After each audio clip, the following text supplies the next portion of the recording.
Hello, my friends, and welcome to another episode of Live with Lava Sub.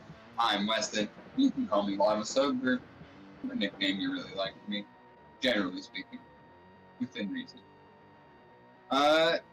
So today I'm back to digital. I'm breaking the streak. Time to get back to digital. I have a lot of thoughts going around. So, a few days ago, there was a congressional meeting, a congressional hearing, and a supposed whistleblower said there are non-human biological creatures within recovered craft that is supposedly not from this world, and I have a lot of thoughts on this, and we're going to get into that. That's ultimately the focus. Oddly enough, when I went to promote this idea today, I think it was pretty interesting. Across the different social media platforms, I have a different following, different audience, different people that see my posts depending on where you see them. So I had a lot of different reactions to the news that's what I would be covering today. I'm going to dig into some of these perspectives because what I found was something that's wildly different from each other. Many different takes from various perspectives. And I think it's really interesting how people tend to do this. Let's start off, I'm not trying to hurt anybody's feelings. This isn't your favorite favorite movie or your favorite band or something that I think most people would get their feelings hurt on. I'm surprised at how many more people care about this than I thought. I've talked about it on the program before. I went through a big conspiracy theory phase in my life during my early to mid 20s. Got really invested in a lot of. I think my whole trip down the conspiracy theory rabbit hole started more around loose change and the whole 9/11 conspiracy stuff, which is how I kind of got involved in more and more conspiracy theories. Just to note that oftentimes conspiracy theory is thought of as belonging to a right-leaning perspective. And when I came into it, that certainly wasn't what I thought. I thought that this was people blowing the top off of all kinds of governmental corruption and surveillance and things they might have been hiding from us, which it was coming from a good place in my heart. But the longer I fell, the darker it got. I'm very fortunate I didn't get deeper into it, or at least I think I've said before, I held certain political perspectives before I got really deep into it. So a lot of things that I read, I was just like, well, that's not true. That's nonsense. Or luckily, even more luckily, I grew up in I wouldn't say luckily. In a way, I'm fortunate that I grew up in a place where a lot of radically far-right perspectives were allowed to flourish in a lot of the greater social mix of the city. And it led me to being aware of certain conspiracy theories or perspectives that are harmful, are racist, otherwise bigoted, prejudiced against certain people, like a lot of the very anti-Semitic conspiracy theory that floats around. And very fortunately, because of that life experience that I had growing up, I didn't fall down that rabbit hole specifically.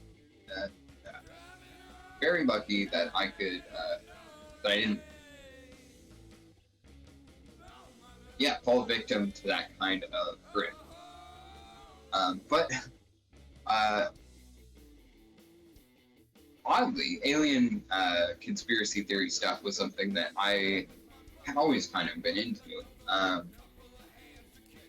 Not necessarily as much as you would think during the conspiracy theory phase, although the ancient alien stuff was always really interesting. Oddly, the more I read on ancient alien conspiracy theory, the more I was like, this is actually not true. Like, not even people who are trying to debunk it, reading people who genuinely believe it, or at least publish works of literature that talk about it, not like works of nonfiction. And oddly, the more I read of that stuff, the more I was like, I don't know. In true me fashion, developed my own kind of theory for a lot of these, a larger theory for interconnecting a lot of the smaller ones that I had come to think were possible, or in some ways, like, reasonable.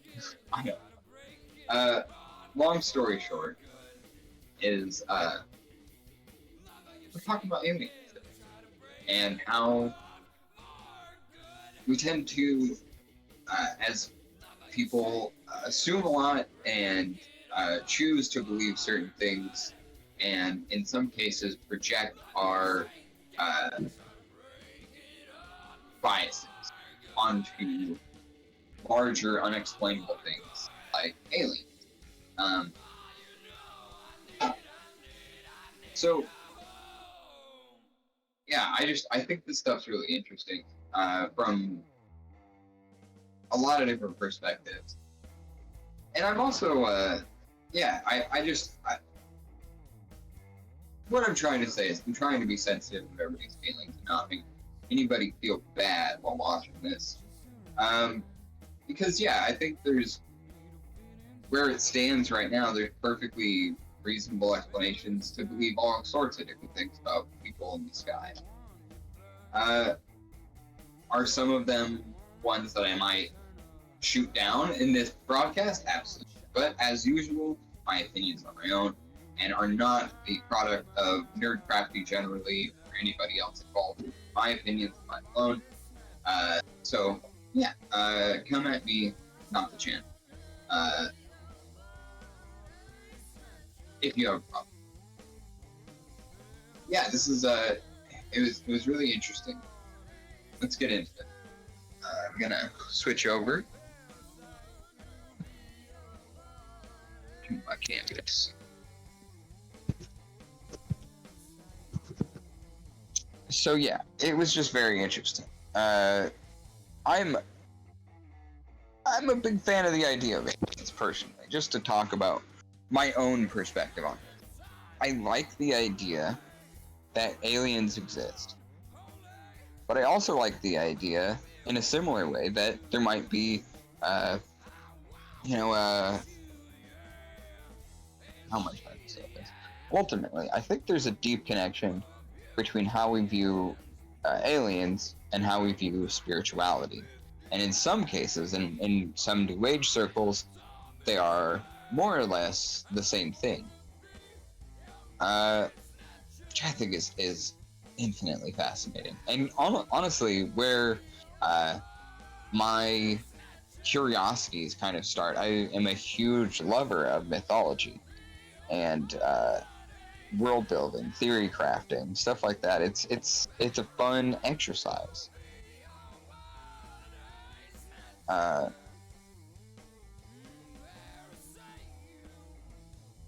So yeah, I like the idea that I've had a D&D kind of concept that I'm probably never going to fill out, because I've realized that me DMing a structured D&D game and not a You Awaken in a Strange Place where we're just coming in and improvising, and making stuff up as we go along.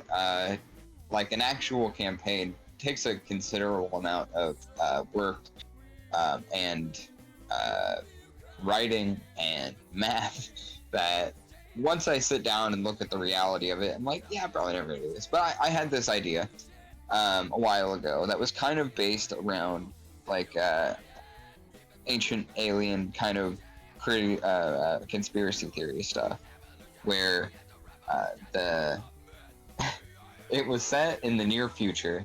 A cybernetic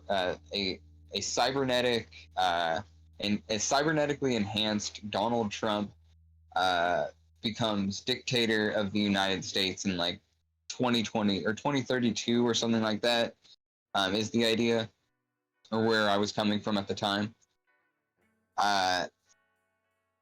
Takes over the United States, walls off not just like the southern border. He walls off all of DC because of the intense protests that would ensue, and yeah, this wouldn't be just a typical presidential election. This would be ultimately a dictatorship. That's we're expanding, we're exaggerating. That's the reality. Although, either way, considerable protests. And it is around this time that the country erupts in this kind of like civil conflict that leaves a lot of the population decimated, leaves the territories of the U.S. split up in these intensely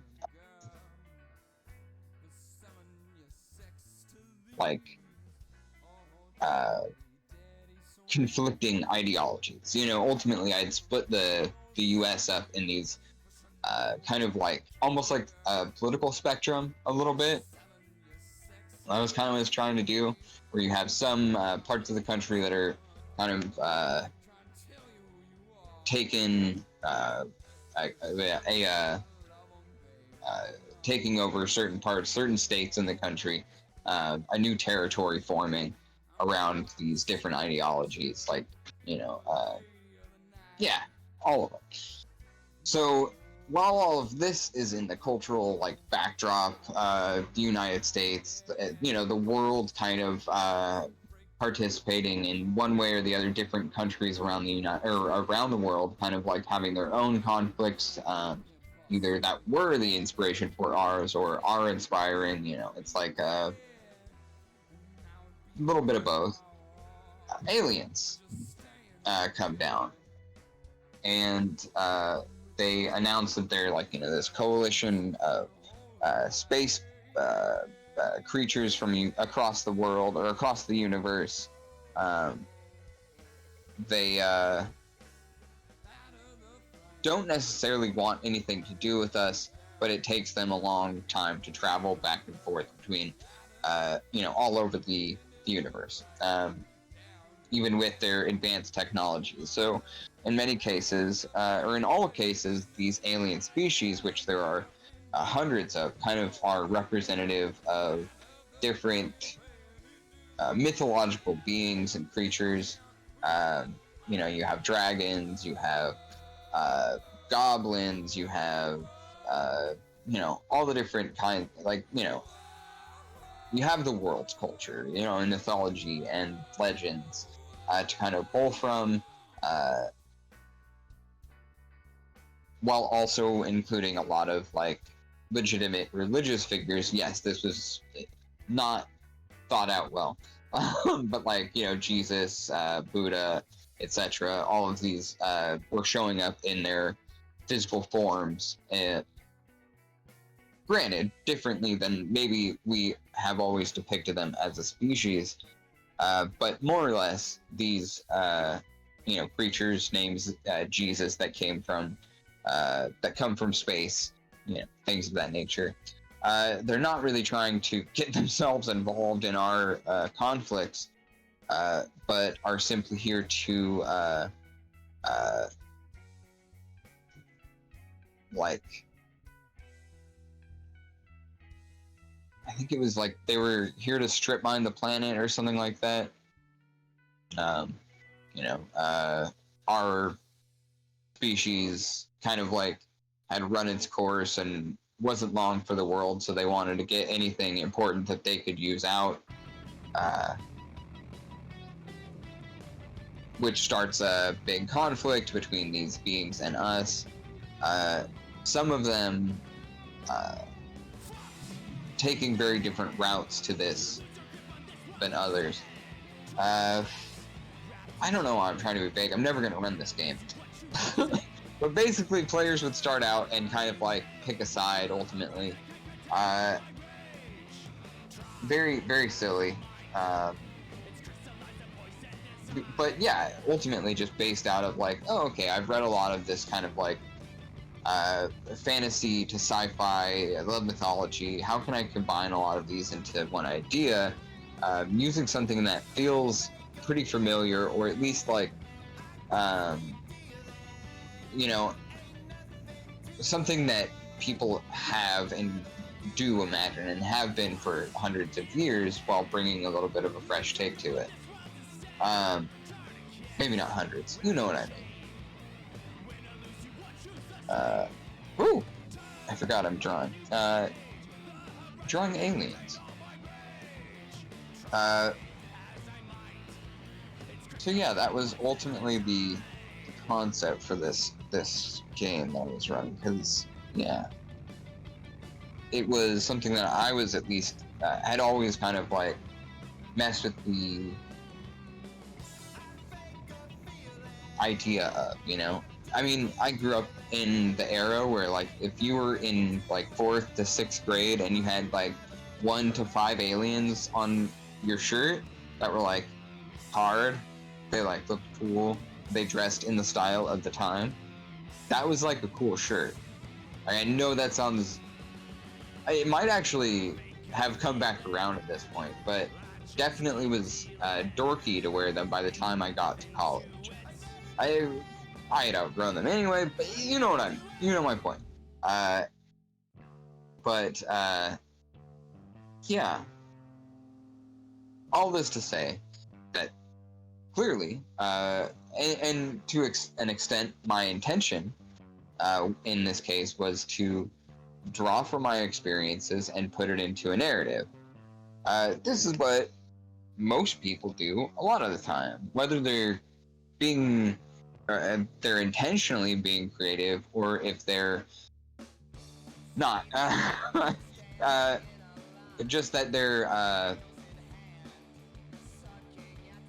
beliefs or their perspective might think that these creative thoughts might have some weight to them, because we're a lot better at convincing ourselves of shit than I think we give ourselves credit for. And so I think, yeah, that some people be doing that. Like, I think it's just so human. It's human nature to think about the unknown and try and rationalize it, try and make it make sense. The fear of the unknown is one of the great human fears. It's a philosophical like key point, you know. It's a place we'll always go back as human beings to study, to analyze, to create. The fear of the unknown. And what is more unknown than the creative, imaginative leaps that we can take to imagine beings from another planet? So a lot of the time, here, let's change this background to black. You know, a lot of the time we think of aliens. It's like these guys, you know, the like kind of guitar pick shaped head dudes. the big buggy eyes and little slit noses.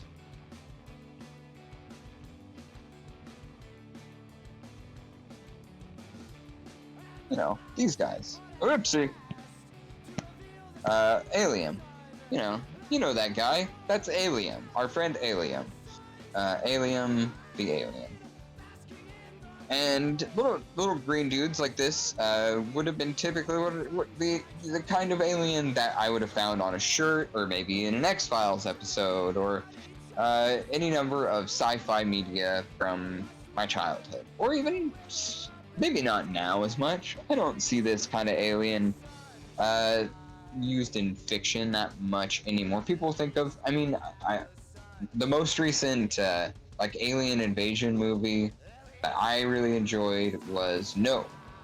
Jordan Peele's, spoilers for Jordan Peele's Nope.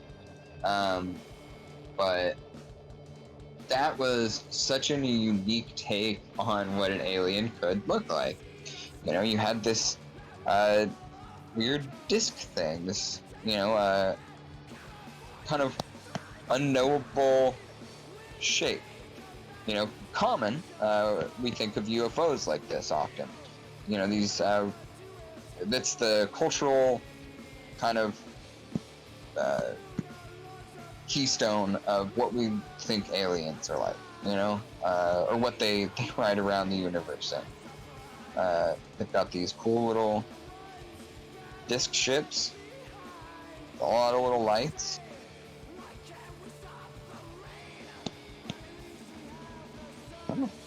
That didn't work the way I wanted it to. There we go. Oh, lights all over this bad boy. Yeah. And Nope took that typical UFO flying disc? Why do I feel like I have that terminology wrong? It doesn't matter. Point is, these flying discs that we commonly associate with the idea of UFO. And he took that and he flipped it around so that is the alien. You know, this large, gigantic creature that can alter the forces of nature itself, can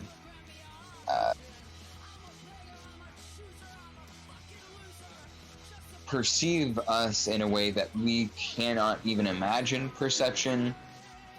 They are biological in ways that we don't necessarily have any frame of reference. Just this large disc that can suck you up into its hole and slowly devour you. Which, just brilliant movie, great idea. Honestly, I love it. I think for me, I think that my favorite Jordan Peele movies, it's like, how do you beat Get Out? I don't think he's beat Get Out. I don't know if that's the wrong way to put it. I think Get Out's his best one. Personally, that's my opinion.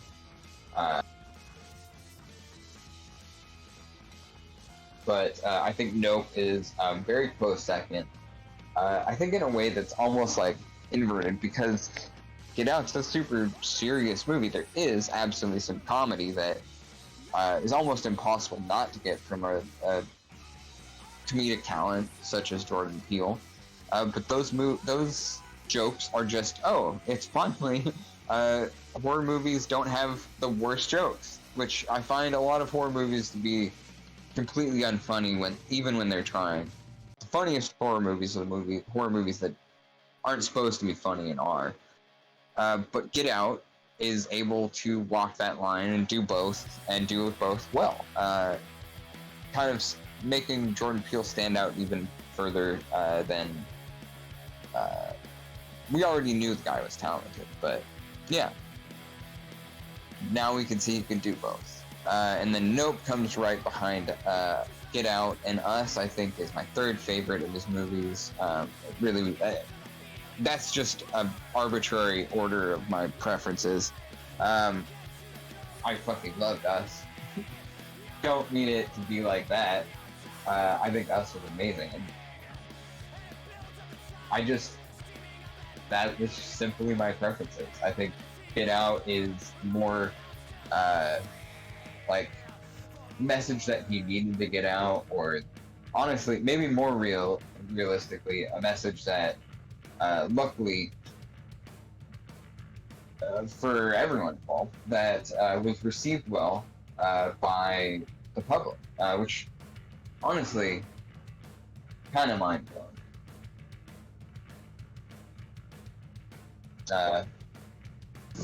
Yeah, Us is just a bigger puzzle that's harder to figure out.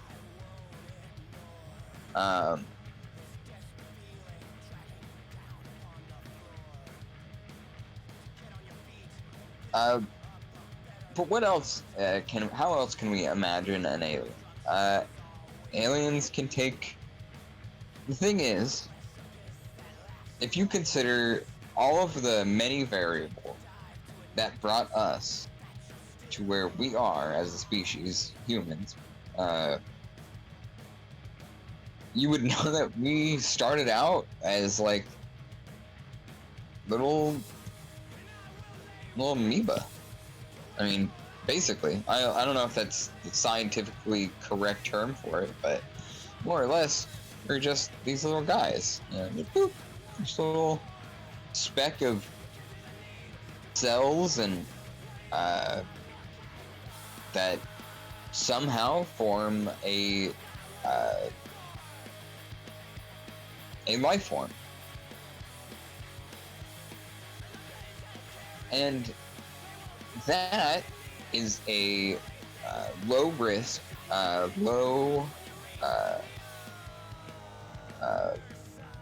it's a low bar to get over for our conditions on this planet. Very fortunately for us, with all of the considerations for what made that thing evolve into what it was, that was a relatively low bar to hit. Us turning into us, now that is a leap. We went through dozens of different forms before we ever hit land. Eventually, after being able to get onto dry land. I mean, we've all seen the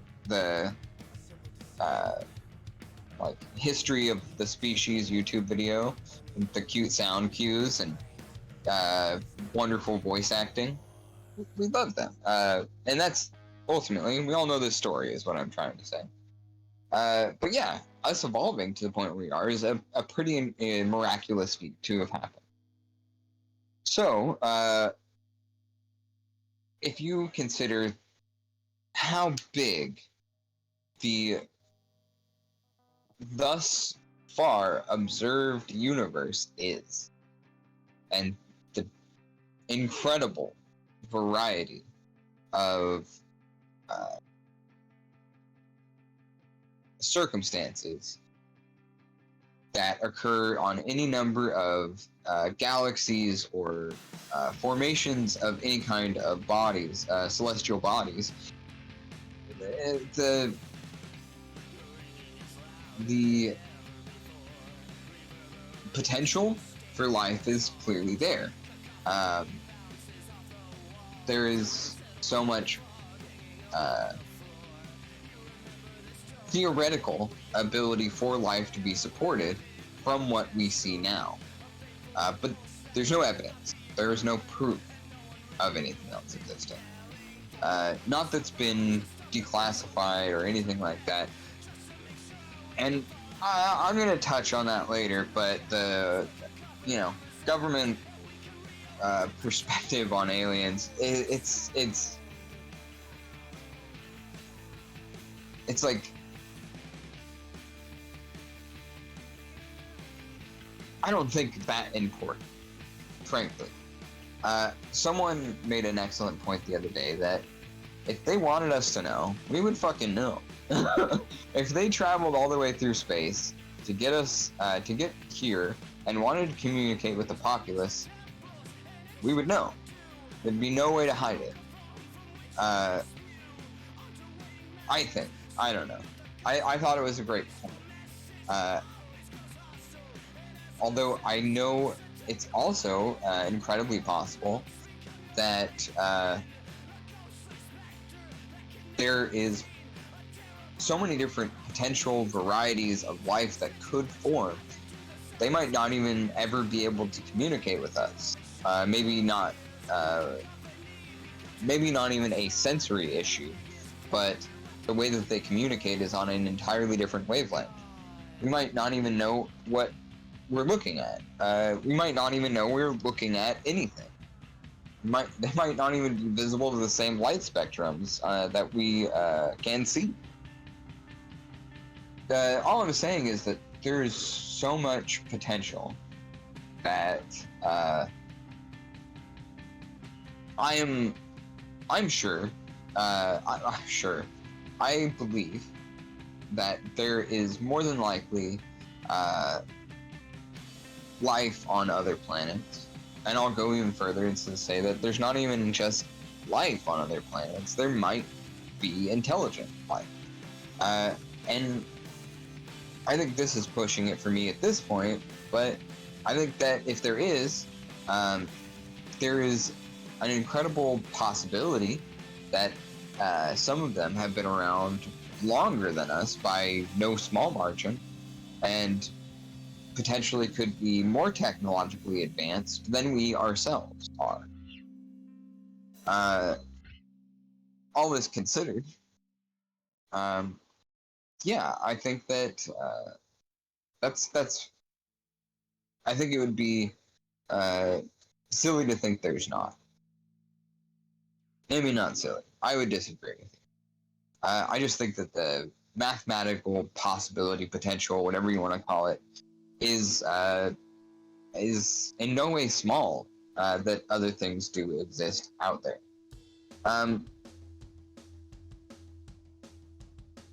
Where we go from there is typically where a lot of the individual biases tend to be more and more revealed. In some responses today, I had an old friend reach out to me and kind of talk to me about some of their beliefs where aliens are concerned.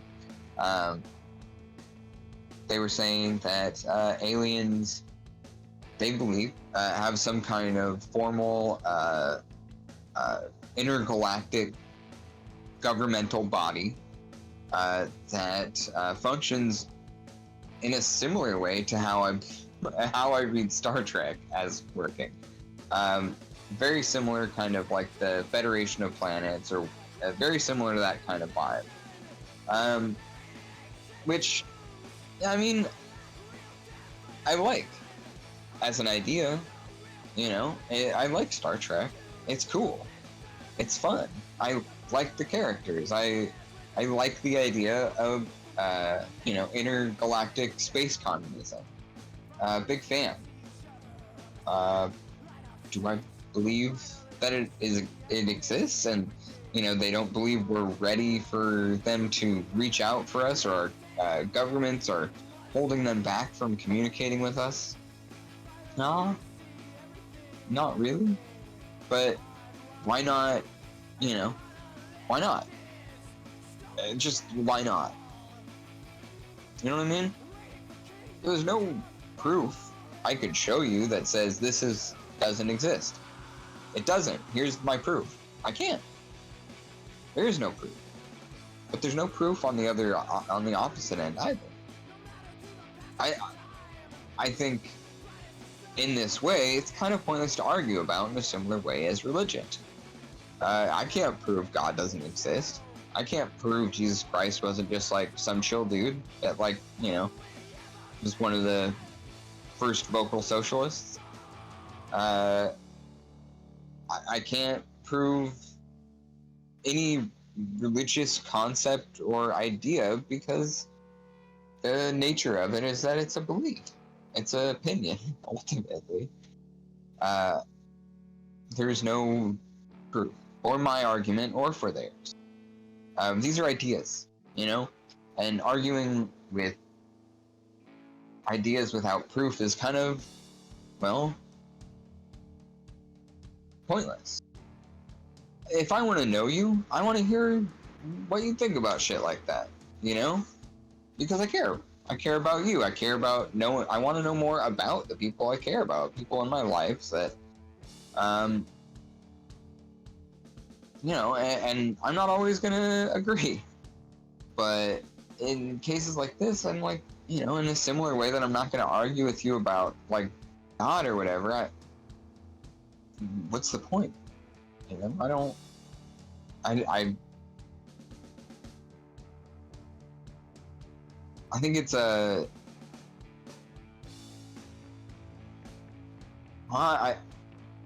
would be a waste of my time and yours to sit there and for extended periods of time bicker back and forth about things that we can't support. You know, ideas that have no basis in fact. You know, at the end of the day, it's like, sure, whatever, you believe that. That's fine. What can I do to stop you? And who's that hurting? I mean, clearly, there are many religious people that do intend to harm people, and that's separate. I'm using religion more generally as like a comparative to aliens, which might be the hottest take, but not the first person to make it. So don't come after me. Come after, I don't know, the movie Close Encounters of the Third Kind. I don't know.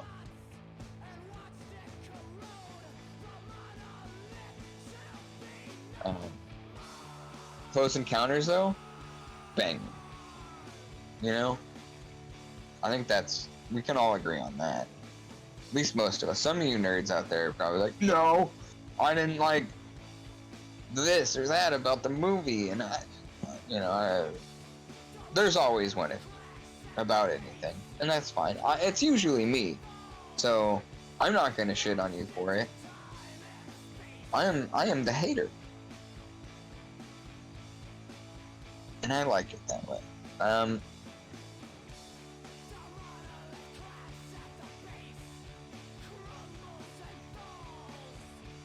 But another thing I had seen people talking about recently was this idea that it's a distraction. Bringing up aliens right now, having this whole congressional meeting about it. It's a distraction from real world, like, real genuine events going on. Like, we've been talking about worker strikes in many different industries. It's, you know, being referred to as like the summer of strikes or something. And just there's a lot of workers seeking their due, as they should. And that is something that people have said, well, yeah, it's, you know, it's not just, it's a distraction. These are the things we should be talking about. That, you know, it's potentially one of the hottest summers in all of human history. So talking about global warming, you know, should be a big topic conversation, and it never is because we live in a dystopia. But I think there's definitely reason enough to believe that the state-sponsored, billionaire-sponsored, funded media conglomerates out there would want us distracted from things like that with dumb shit that doesn't matter and no one can prove one way or the other, like Alien. Like, I get that perspective. Encountering a lot of this, I started seeing people talk about how it's a wholly American kind of thing. The U.S., people in the U.S. have been detracting from their civil and social issues with aliens for, you know, since the fucking 30s, right? But it's not entirely true.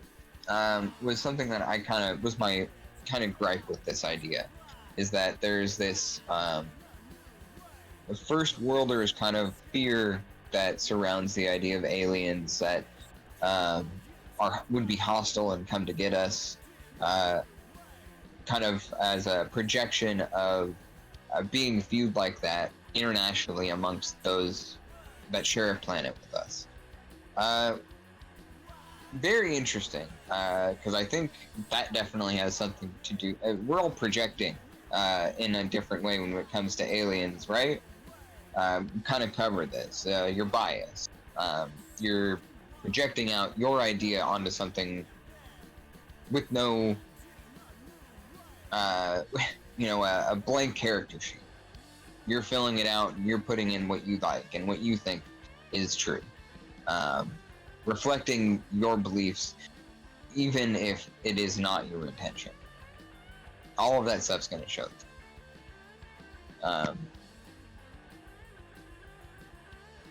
So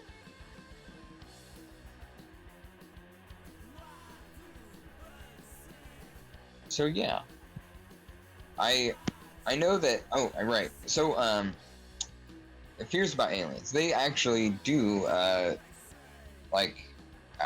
UFO reports coming across the entire world.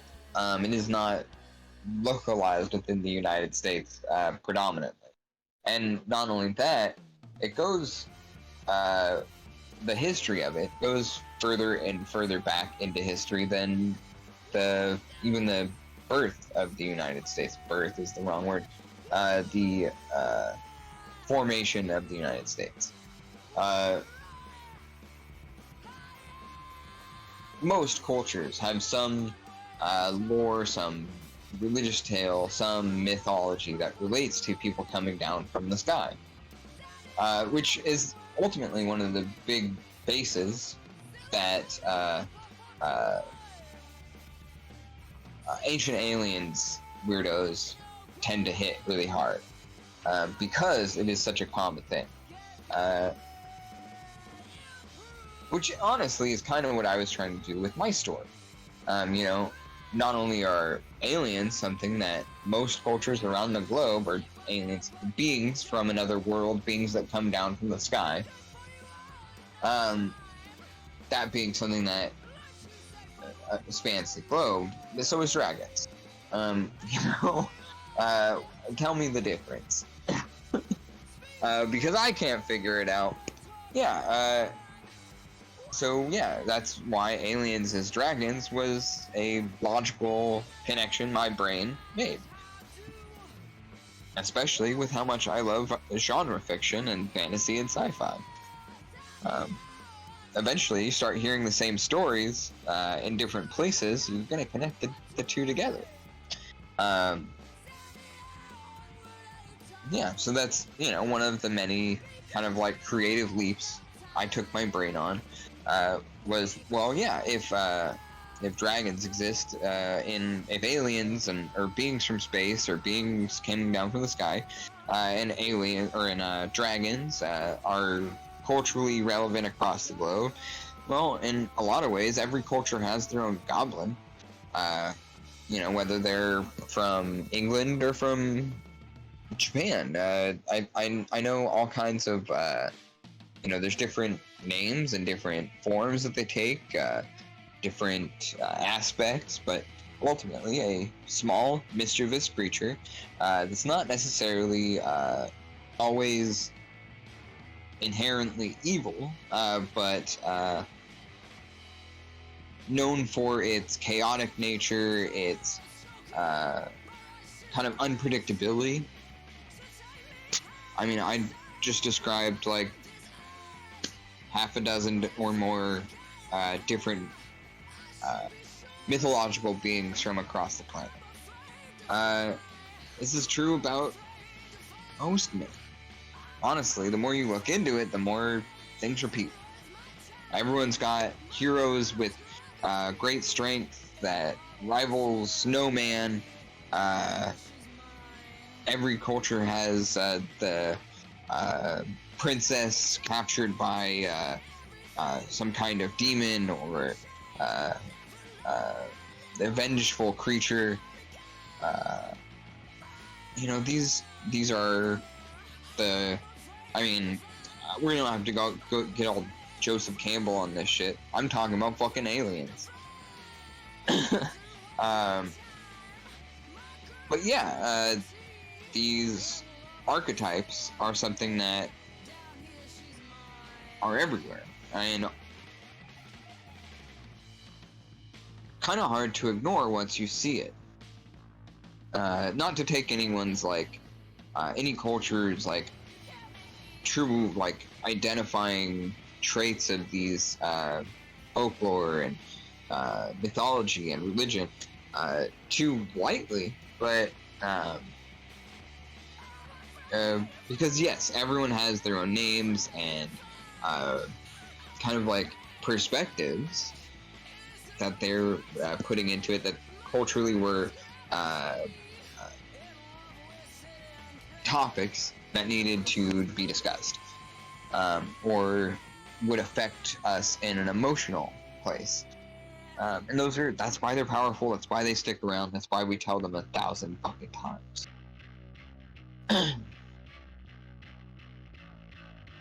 So,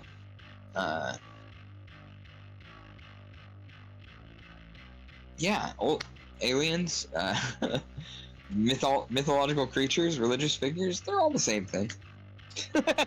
Right? That's not offensive to any of them. But yeah,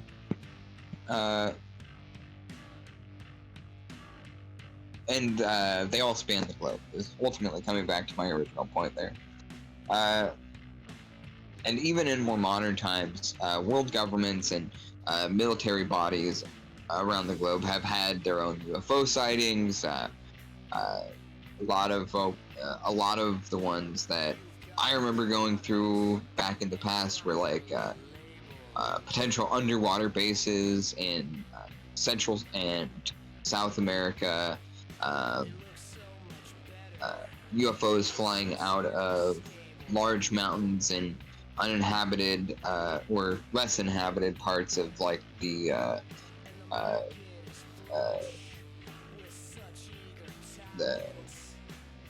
Eastern European like tundras and things like that. You know, you hear the hole that burns straight to the center of the earth or whatever kind of mythology as well. Yeah, there's no you know, we don't own the idea of aliens. We weren't the first to come up with it. We're not the only ones still talking about them.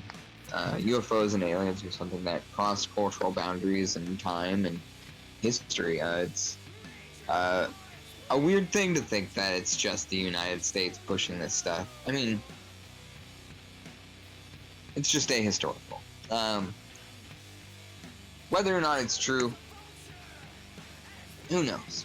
It's gonna take a long time for any of that shit to really come out. Yes, there have been quite a bit of declassified documents talking about unidentified objects, or whatever they're calling it now, UAPs, I think. I can't remember what that stands for. But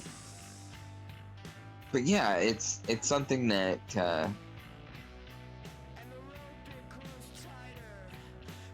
it feels, yeah, it feels strange and oddly uniquely American for something to think that, or for someone to project the idea that this is some kind of problem that we have. It's just fun. It's just silly. The idea of aliens. Some people take it a little more serious than others. But I take movies more seriously than others. There's not a difference. You can't convince me there is.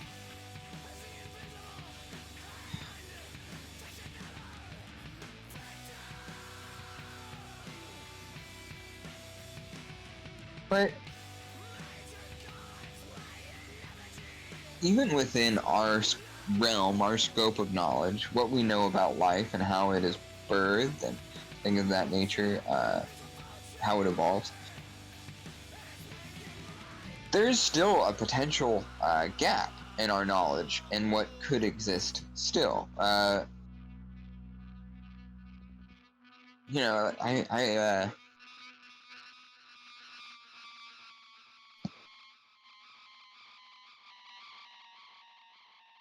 I tend to approach this kind of idea with the sky is the limit.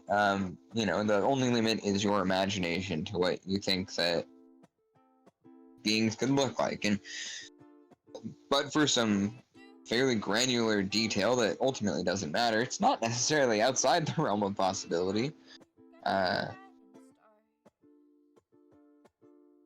You know, think a lot about, like, in this case, in these kinds of cases, I tend to think a lot about Magic the Gathering. Strangely. But yeah, Magic is kind of holds a special place in my heart. I think most of you know that. And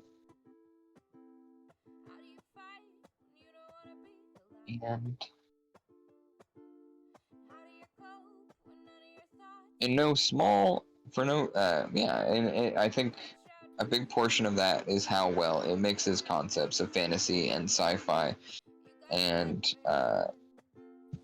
combines them into a kind of holistic experience, you know?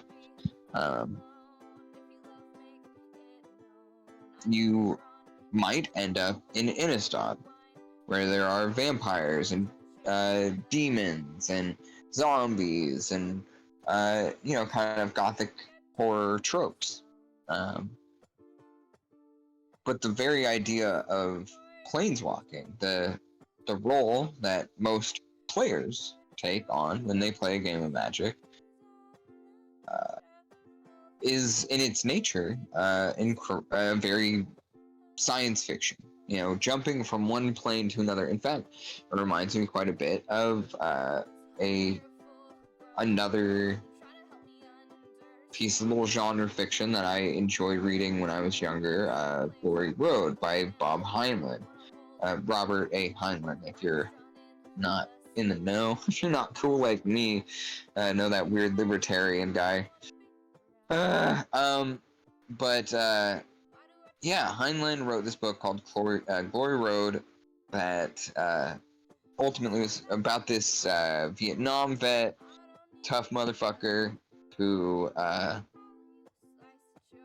is trying to enjoy a little beach vacation between unethical consulting jobs or some shit, when he falls for this lady, goes back, takes her back to his room and get down, and when he wakes up, he's in, like, medieval Europe fantasy world. He's like, his form has changed, his clothes have changed, his physical aspects have changed into something that fits within this fiction. And they, him and this woman and a couple other main character or central characters, travel the multiverse and solve problems and fight crime or whatever, do weird time vigilante shit. And it's fun, and it's silly, and it's sexy, and it's very horny. Bob Heinlein, one of the horniest sci-fi dudes ever, if you didn't know. Nearly unsurpassably horny. Hornier than George R. R. Martin. Hornier than... Just think of the horny author. Bob Heinlein is probably hornier. Very few hornier than Bob Heinlein. But yes, Glory Road was a very fun little book. And in a similar way to Magic the Gathering, in that they're taking these tropes of science fiction and fantasy and kind of blending. And I think of the many planes of Magic the Gathering. I'm thinking about kind of like aliens and like the world of Mirrodin with these sharp metallic objects that grow naturally from the planet and adorn its landscape, and just how beautiful that world looks, uh, and how that beauty is also dangerous. And if you know more about Magic the Gathering, Mirrodin eventually becomes new Phyrexia, and it's a whole bad time. But yeah, all of that's fucking cool, man.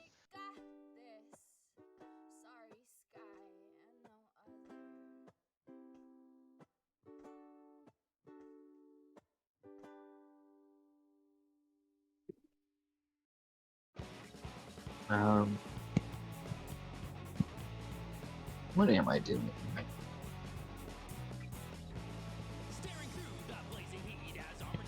Thank you, Sam.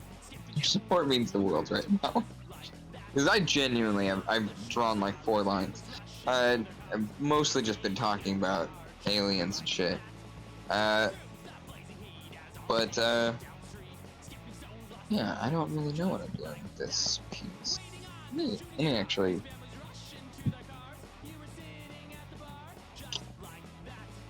Okay. There we go. Let's start over. I have a better idea. Not a better idea. A different idea.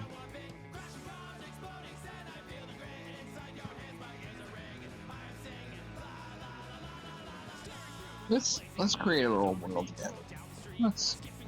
Feel free to drop in the comments. You want me to use a specific color? Tell me to do that. You want me to draw feet? I don't know. We'll negotiate price.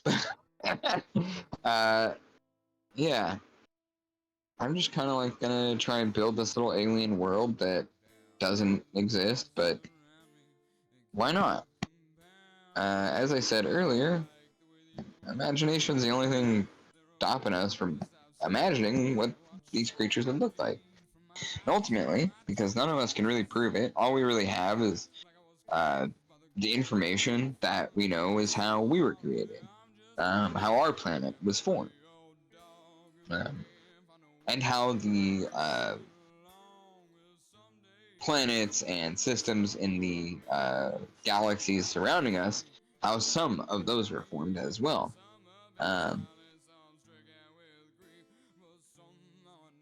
But yeah, I think any good scientist would say that, not everything can be known, and there's any number of variables that could be impossible to consider that might still potentially create the conditions for life.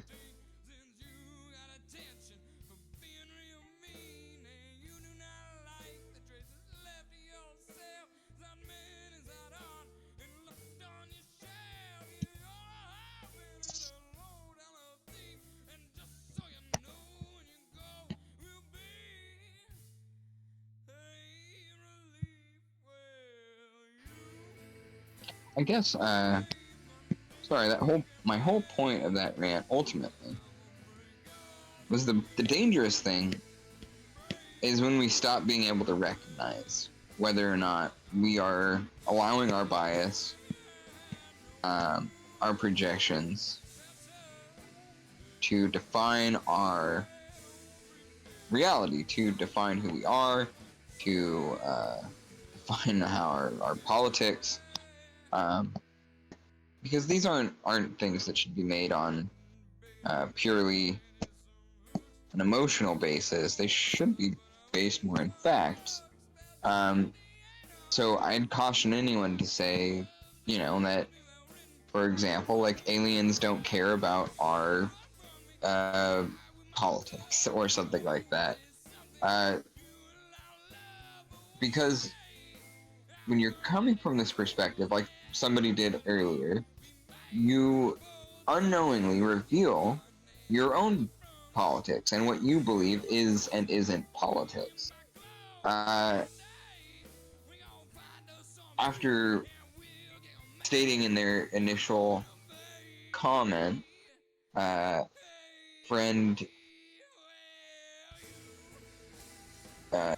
said in their initial comment that the aliens don't care about our political belief system. They don't care about what's going on politically in our tiny little corner of the universe. Which, honestly, most alien beings, I don't imagine they probably would either. I kind of agree with that. But then went on to say that that we were a like resource extraction place. They were coming to take what they need and some kind of shadow exchange with governmental powers for something they didn't explain either. But the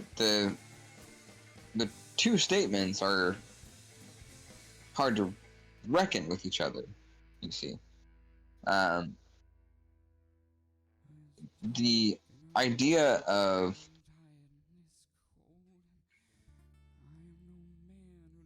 taking a resource from our planet to use on another is an inherently political and economic issue. If an alien species were, say, stealing our, trying to take all of the world's water is a great example. That would be dangerous for all of us living here. Would they recognize it as something that they cared about? Maybe, maybe not. I don't know. Who's to say? But either way that they might feel about taking these resources from us would be a political perspective, whether the aliens are willing to acknowledge that or not.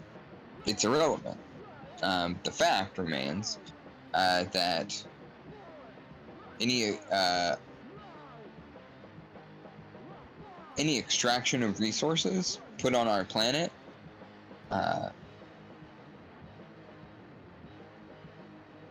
in a mass, especially in a mass scale, is definitely a political issue. It's an economic issue. It's a social issue, especially when it affects so heavily our quality of life.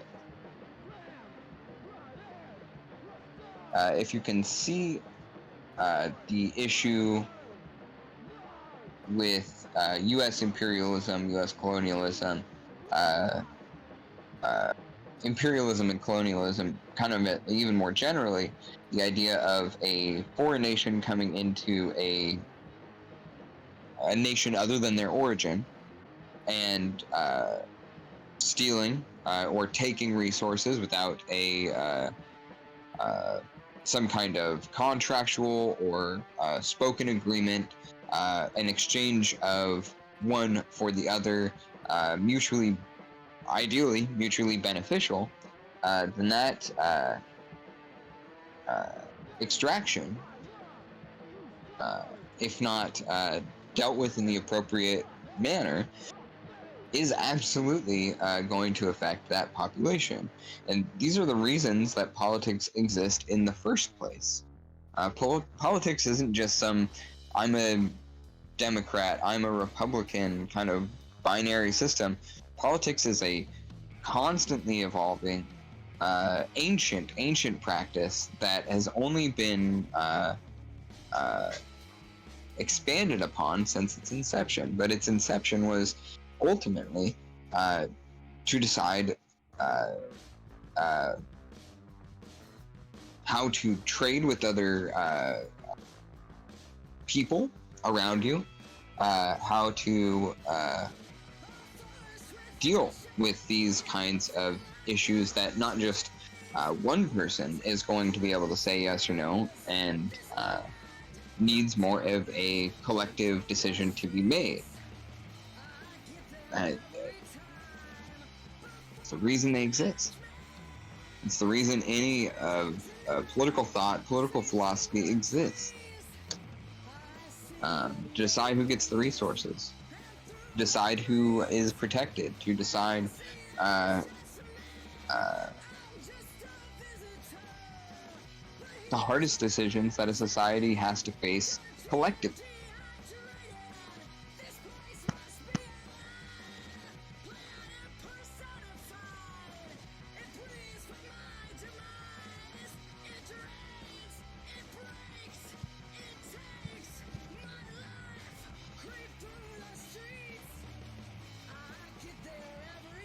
So would aliens care about politics? Yeah. Especially an intelligent beings intelligent enough, technologically advanced enough, societally advanced enough to get across the stars to our planet or communicate to our planet. You better believe they have some kind of political ideology, whether or not they know it.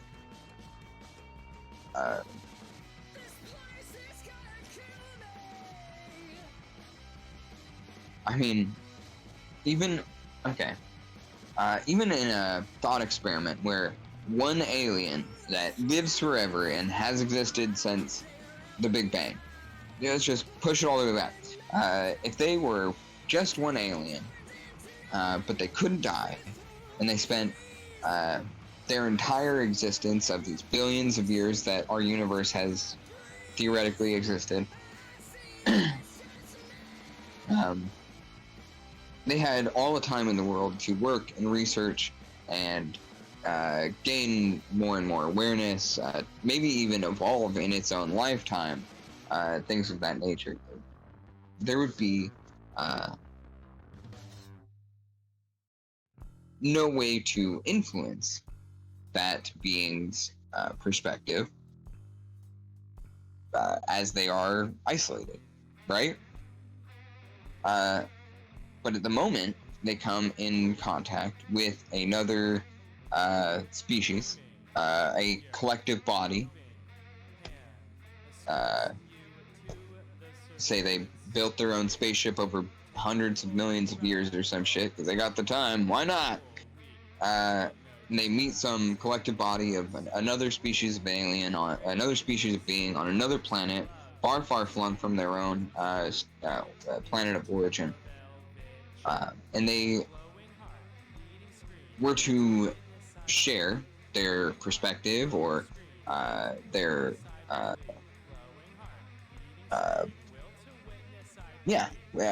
perspective with other species, they would learn a lot about each other, that cultural exchange. But the isolated alien that had lived by its own for billions of years might not be aware of the word or the concept of politics. They never had a collective body they had to look out for. They never had anyone else. All they had was themselves. Their perspective might be fairly selfish.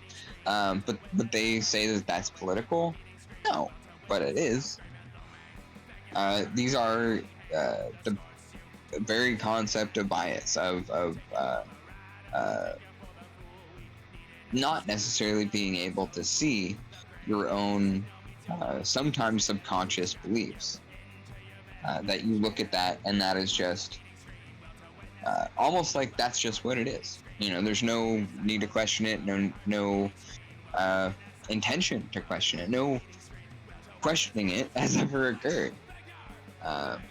There's a kind of self-awareness that must be going on to be able to understand that bias. And I mean, with billions of years, maybe the individual on that lonely planet might actually have had the time, obviously, but put some kind of intentional effort into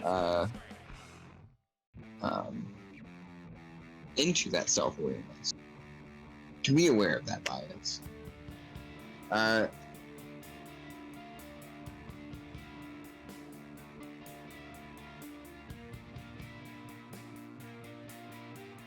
Yeah, I think that basically explained what I was trying to say.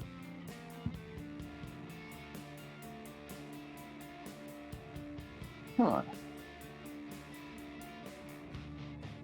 Let's start out with some darker colors here.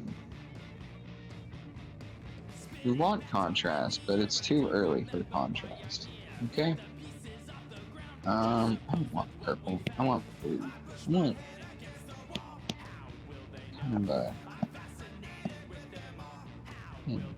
kind of a teal blue. I don't want this brush though.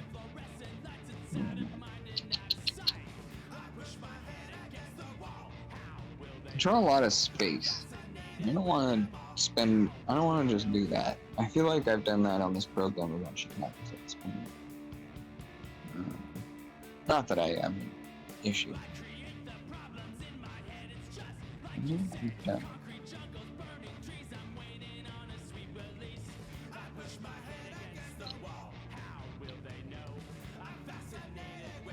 Kind of. I think I want something. Maybe this is it.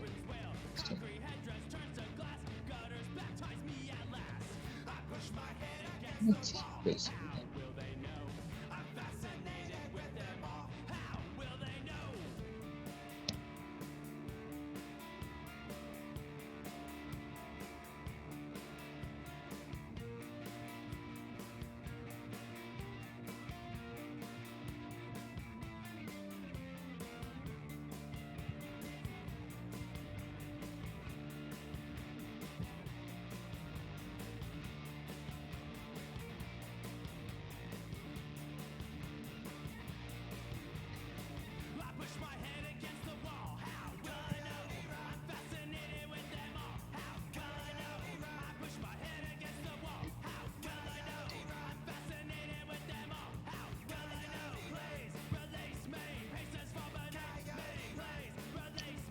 So there are principles at work that help form our planet, right? Gravity is a great example, one that I'm thinking a lot about right now. Say this planet has a completely different relationship with gravity. Maybe the gravitational force is a little less there. This might create conditions where, with fairly little effort, big, massive objects, large, dense buildings or mountains, maybe even many constructions of whatever beings might live there.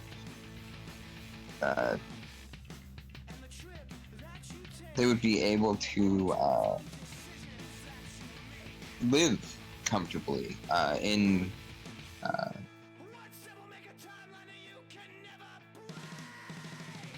large structures, either loosely connected or maybe not connected at all, tethered to the planet which they inhabit.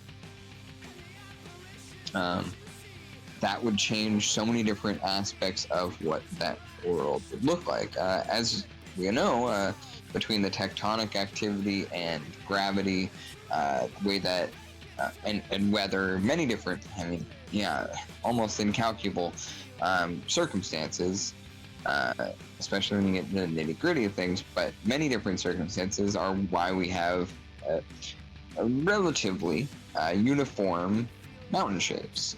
There's many variations, absolutely, but the way that the mountains form and slope, these are all more or less dictated by things like weather, like gravity, like like tectonic plates. So if you had no gravity,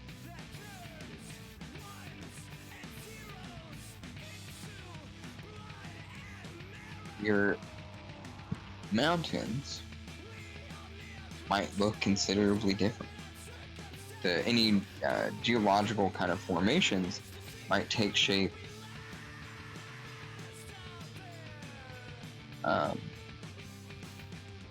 without that resistance. So you might get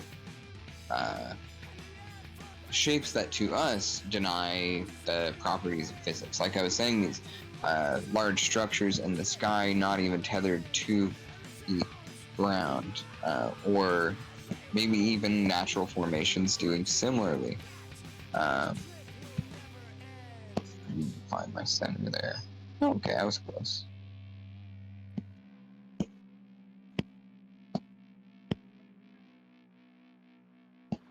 That's it.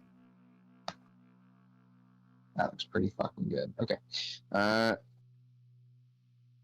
yeah, that's kind of what I'm playing with right now. Tell you what, I don't typically do this kind of stuff, so I'm having an interesting time creating around the idea of it. Like, what's imagine there. I guess my first thought would say it would be long and skinny. And you might get these kind of oblong, almost like Mario. Is that what I'm thinking of? Am I thinking of Mario? Yeah, these like kind of dildoid looking shapes, you know? Sorry, I'm not eloquent. I'm a goblin. It's my first thought. But yeah, these long kind of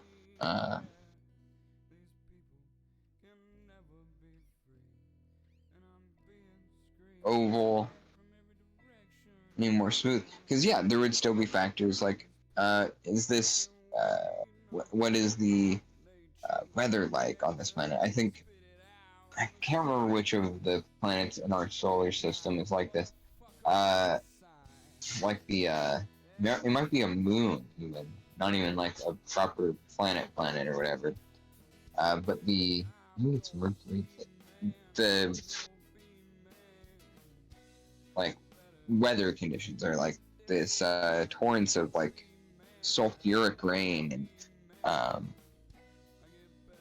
things that completely uninhabitable to us, and the way that Mercury rain shit. Maybe I put that point.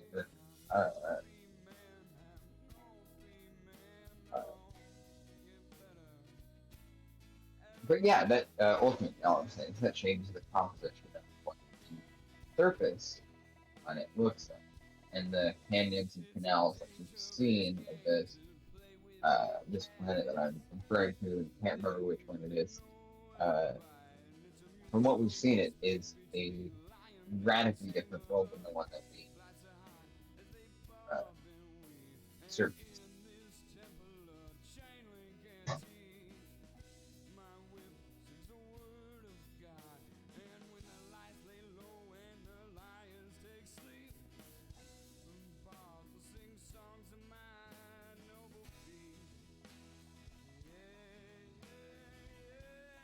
Was it Venus?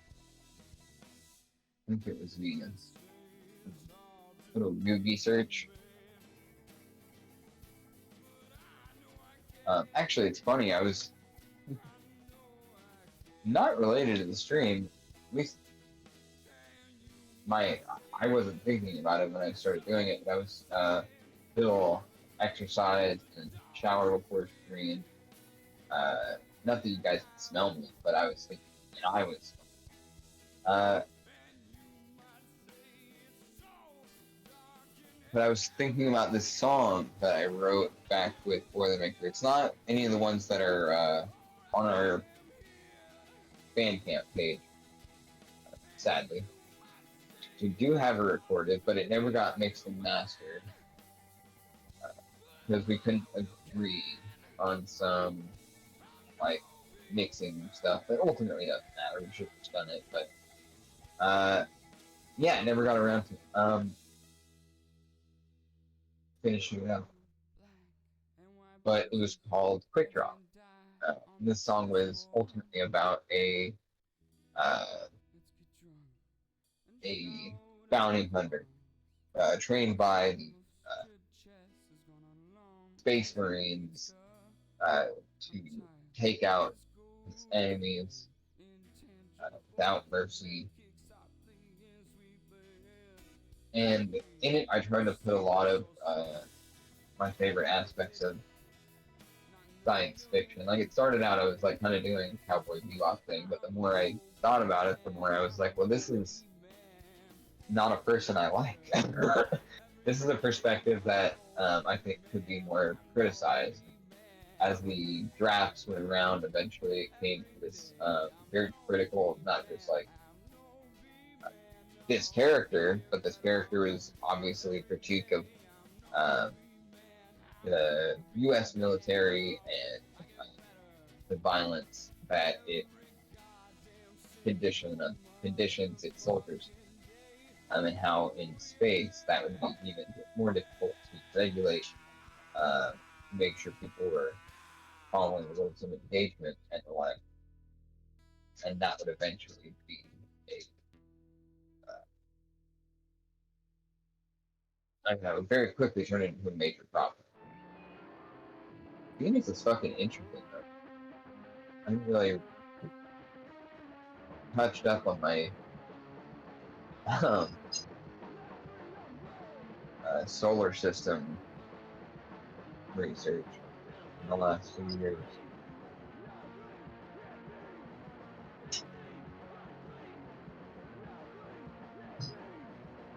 Very interesting shit.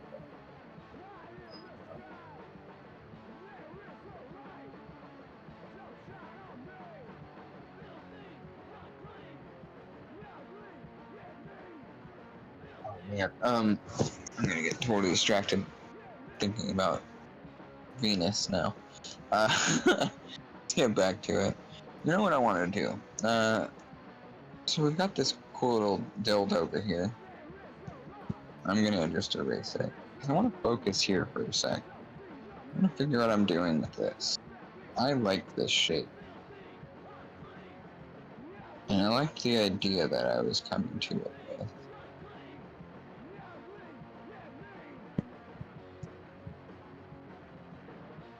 It's like an idiot. I'm gonna start building off of this.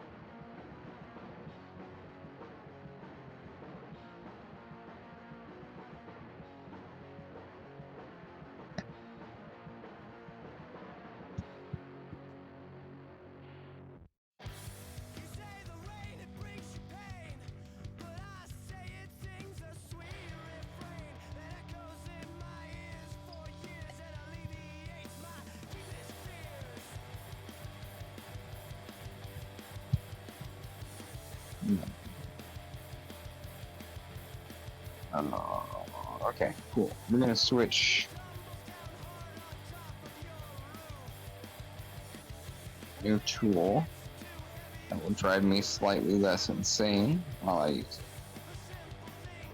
I think we can all appreciate that.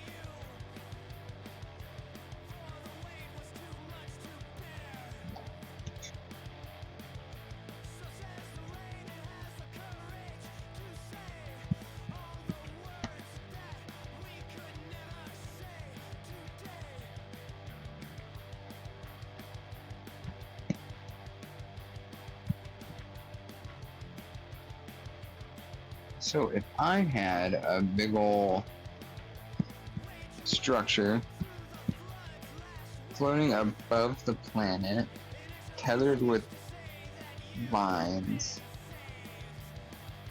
what would it...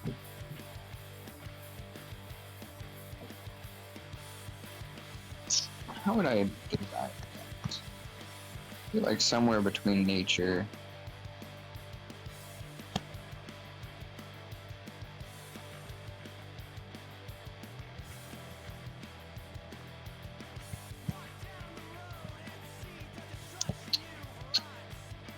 and tough. I want this to be teeny stuff. I'm trying to think of ways to cheat in a lot of the shapes that make sense to me later. I'm not giving future Weston a bunch of issues. Sometimes future Weston just has to suffer.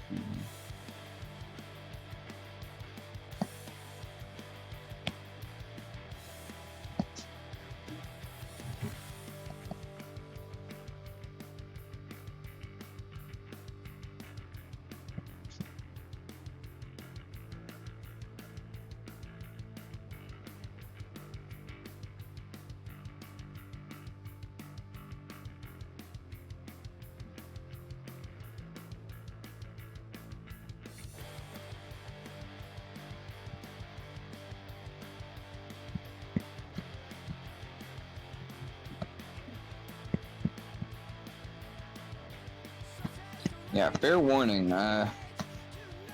Anybody with light sensitivities or motion sickness, I'm going to be zooming a lot for this.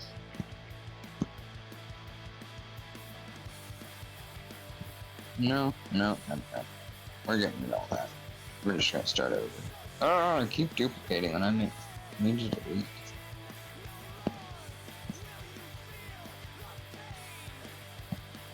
Let's get out my little Kirby doodle.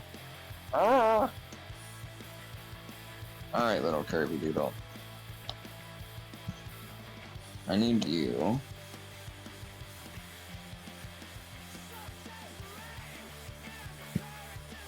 With this straight.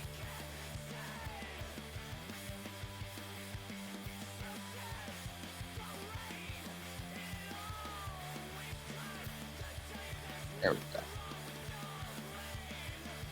Let's pick you up. Ah.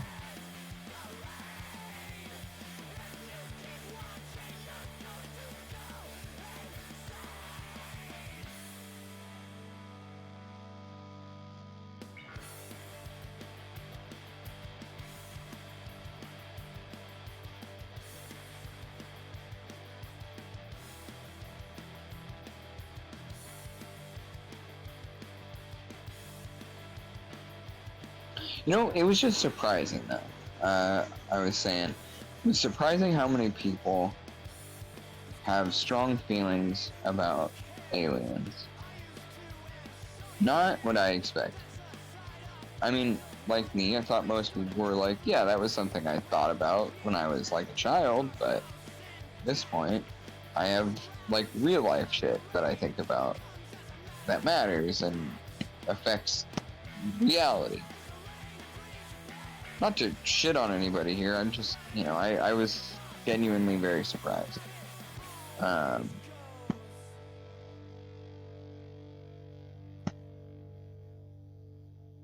Because, yeah, ultimately, what is it affecting? I don't believe that these are like intentional distractions from the government. 'Cause that's its own weird conspiratorial mindset.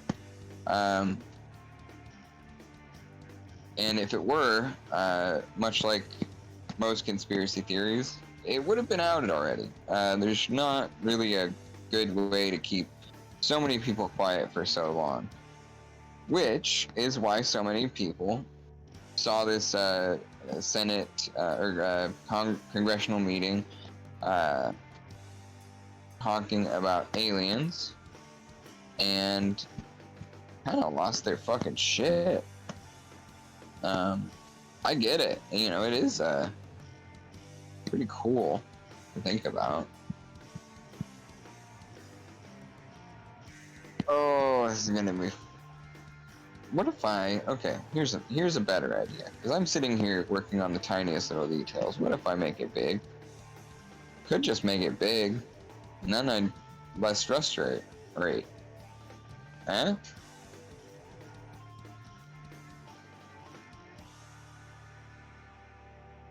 Partially what's slowing me down is that I'm not a designer by nature.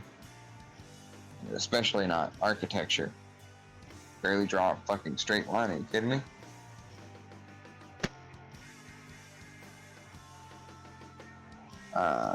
So yeah, I am not an architectural designer. I have a lot of respect for people who can do that kind of art, because it's not me. Very opposite to my skill set.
It's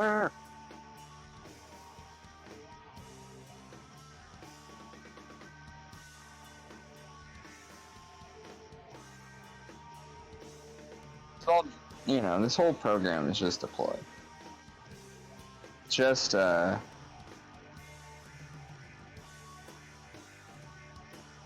way for me to call back to my interplanetary brethren and maybe get a ride home.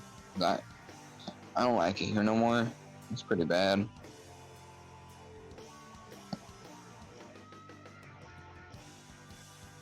If I could go home, that'd be great.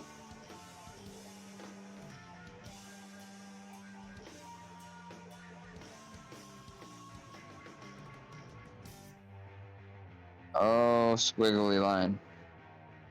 Hold fucking still for me.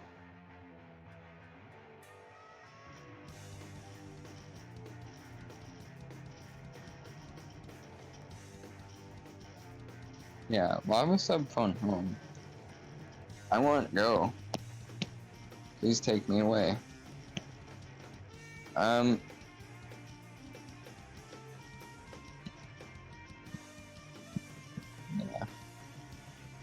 Wait, is that professor like from Powerpuff Girls? Oh, okay.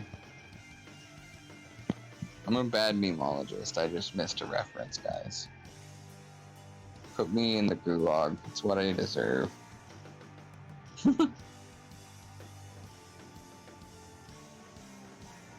Take me to the gulag. Throw me in the gulag. That's all I really have to add to that song, sorry.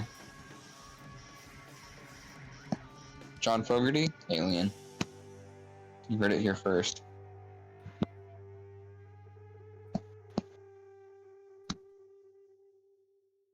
No. Let's go back down to Smallville.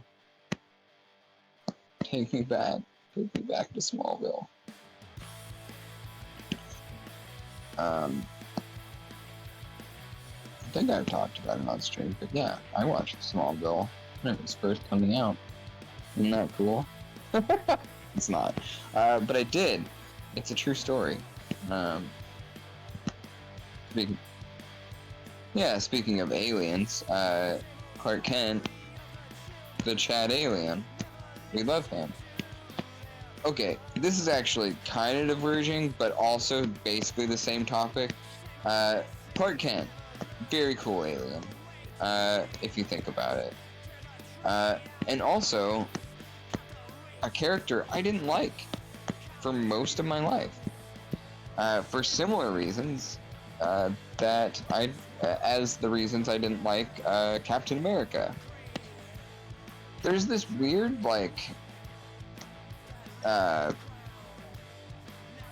habit that a lot of conservatives get into where they tend to just take a character that they appreciate and throw it on. I mean, this isn't even solely conservatives. This is just an America, a Marabou problem. Of just taking this is something that we all like. Let's throw an American flag on it. And Superman and Captain America, for much more obvious reasons, heavily associated with the American flag. Which I hate, is the thing. I don't like that flag. I don't like what it stands for, represents. I don't kneel to it. I don't pray to it. I don't do the thing. I don't like that flag. I don't like this country. I hate. Yeah, it's my own point. So when they started, and this goes back to, I don't know. I think I always knew what I was because this goes back deep into my childhood. I didn't like the American flag. I didn't like this country. I don't know why. When I was 5 years old, I was like, yeah, I don't like Superman. Fuck the American flag. Same with Captain America. I don't know why I had that distaste for it at that point, or I didn't know. I have some theories now, looking back at it, But no, that shit's like, yeah, it's just wild to think about. My point is, that,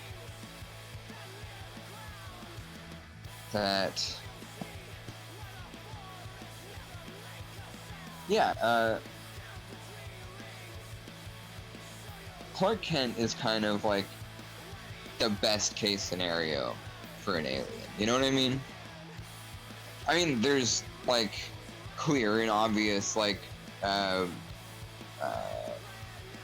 political and social commentary intent behind Superman when he was created and all of that. It was very much like a like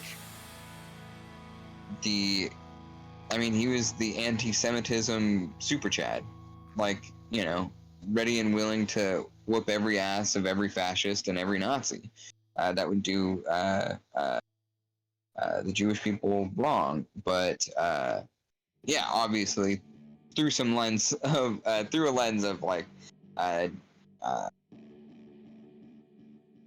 perspective. So you change a few things around, you know, and suddenly it's not such a, especially at the time, kind of a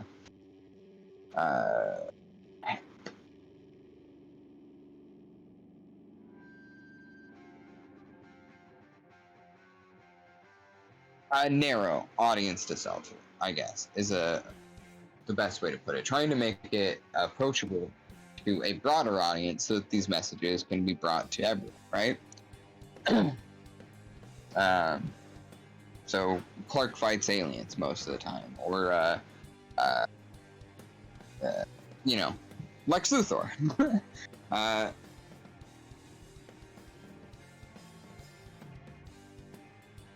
But yeah, always with this kind of built into the character.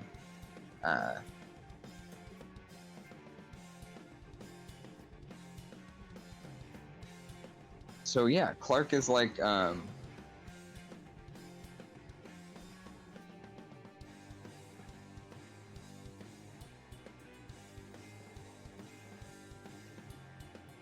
Clark's the model minority, right? He's the model minority myth in a way. But yeah, it was like it's clear why. Back to my point, it was clear why eventually Superman gets kind of slotted into this de facto role of doing propaganda for the Imperial state.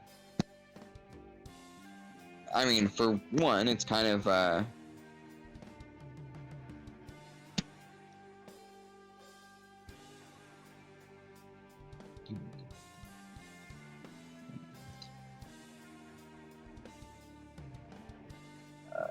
an easy kind of leap to take once we start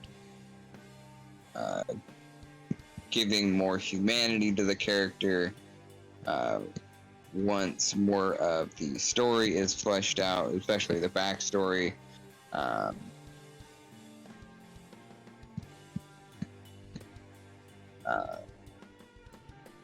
Longer the piece runs, the more general the audience that it is trying to approach becomes, the easier it is for that audience to make their own interpretations of the work. And this sometimes blows back in artists' faces. I think I've talked probably more than you guys want, probably in a way that's almost unreasonable. I've talked a lot about the 1987 classic, absolute banger, Master of the Universe.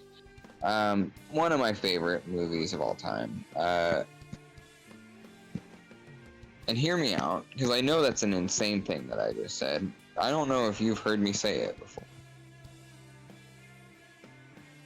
But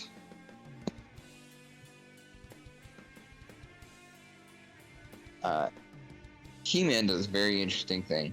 I'm gonna try and breeze through this large explanation, but ultimately He-Man does a really interesting thing, which I didn't realize it was doing until more recent, or Masters of the Universe, I should say, because in the movie, He-Man is never Prince Adam. If you've read the comics, if you watched the original TV show, if you are at all familiar with the character or the stories of He-Man and the Masters of the Universe, you know that He-Man is one half of a character. He-Man turns into Prince Adam. And Prince Adam, when Eternia is in danger, turns into He-Man, the defender of Eternia. Adam is kind of a coward. He's kind of a dumb shit. Kind of just your stereotypical privileged prince. But as He-Man, all of those traits melt away to reveal a courageous, unwavering symbol of love for Eternia and the desire for the best outcomes for the most people. This is all fairly subtextual, and in the show, it's actually less so. But in the show, it actually does kind of explain some of this as, like, genuinely is the Lord. Well, in the film, all we ever see is He-Man. In fact, when we finally do end up in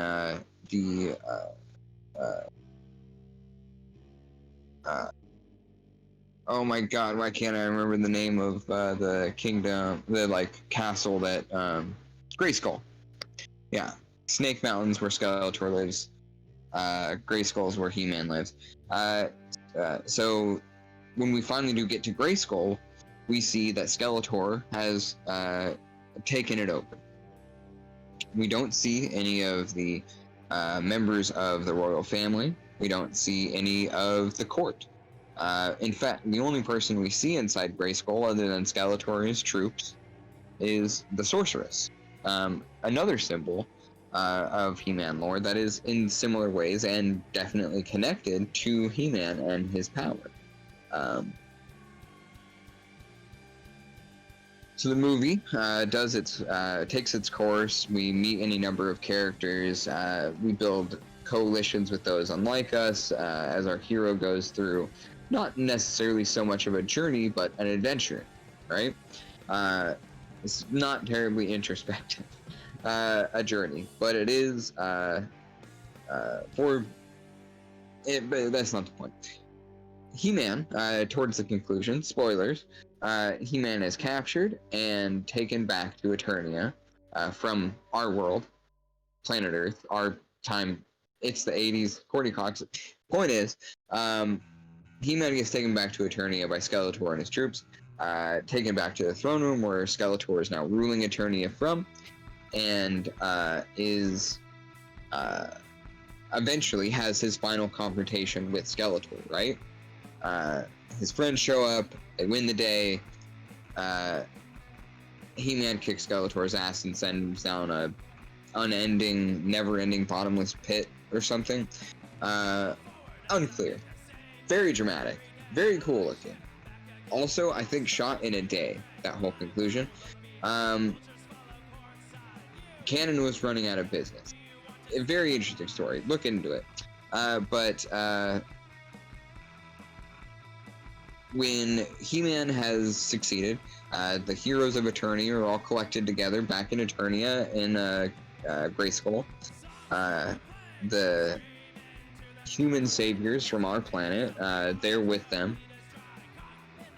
We don't see He-Man transform back into Adam. No one refers to him in any such way. We don't see Cringer or Orko, or we don't see the king or queen of Eternia. We see Adam. We see his friends. The coalition of people completely unlike him, but for his fellow warriors, Teela and man-at-arms. And these are people from not just across Eternia, but also across our world. They are there in the throne room. No one is wearing any crown. No one is kneeling to anyone. These are friends. This is a new time, and He-Man never returns to the form of Adam, the prince. Now, intentional or not, that's saying something politically. It doesn't matter whether it's intentional. Knowing from what I know about the director, it's more than likely not his intention. In fact, probably just didn't know enough about the lore in He-Man and to know what he was doing. Just wanted to tell a simple story about a sword and sorcery with big muscle man with big sword, pretty ladies and hot dudes. That's the kind of movie that's what he was making. I almost assure you. Thought very little about it. And the person who thought, maybe one of the people who thought most about it was the actor who plays Skeletor, Frank Langella, who rewrote most of his own lines as Skeletor, who gives one of the best villainous performances in all of film history, in my not so humble opinion. Frank Langella thought a lot about this, it would seem. But the writer and director, neither of them have made any kind of statements confirming my theory about this or against it. But ultimately, this is a movie about the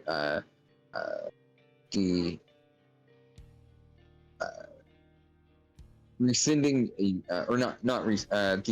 the act of giving up a certain privilege that you are undeserving of within a place within a hierarchy that you have not earned, and using that status that you already had to do something that is best for all people, that changes the outcomes for everyone in a given situation, which is still a fairly individualist perspective, but is also incredibly radical. What is less individualistic is the idea of giving up a literal seat of power, a throne from which to rule all of Eternia, considering we never see the royal family again. The assumption is that they are dead and He-Man is the rightful heir. But I think what this film is saying without saying it, or even probably intending to say it, is that the only way to a more equitable world for all is the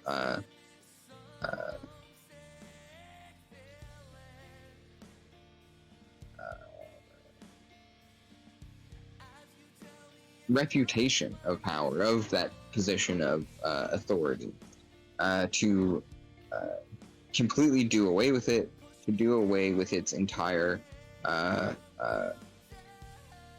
status. And in He-Man's case, that was to become the protector of Eternia rather than its ruler, the defender of Eternia, a physical force that only is presented when absolutely necessary. It's a beautiful thing. And on that note, I'm gonna go take a little break. I will be back in probably 5 or 10.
Alrighty, we are back. Me and Sam were just talking about Jason Momoa. So I'm gonna pontificate a minute while I think about more alien stuff I wanted to talk about. I mean, most of what I wanted to talk about was just like how our biases might reflect what we think aliens are and shit like that. I basically covered most of those bases. I just knew there's something that I was trying to get at, that has so far kind of evaded me, if I'm being honest with you. I think you sensed it. You're perceptive people. Um, so, Jason Momoa. We were talking about how, like the beard, he's very sexy. Most people would be canceled for having his Instagram tag, but for some reason, not Jason. For some mysterious reason, definitely not that he's incredible to look at. And we all have nasty thoughts about what we would do if we were allowed to touch him. that's maybe more vague and general than what I am trying to put across here. I can be vulgar, but you know, I'm trying to spare you all of my sexual fantasies I have for Jason Momoa.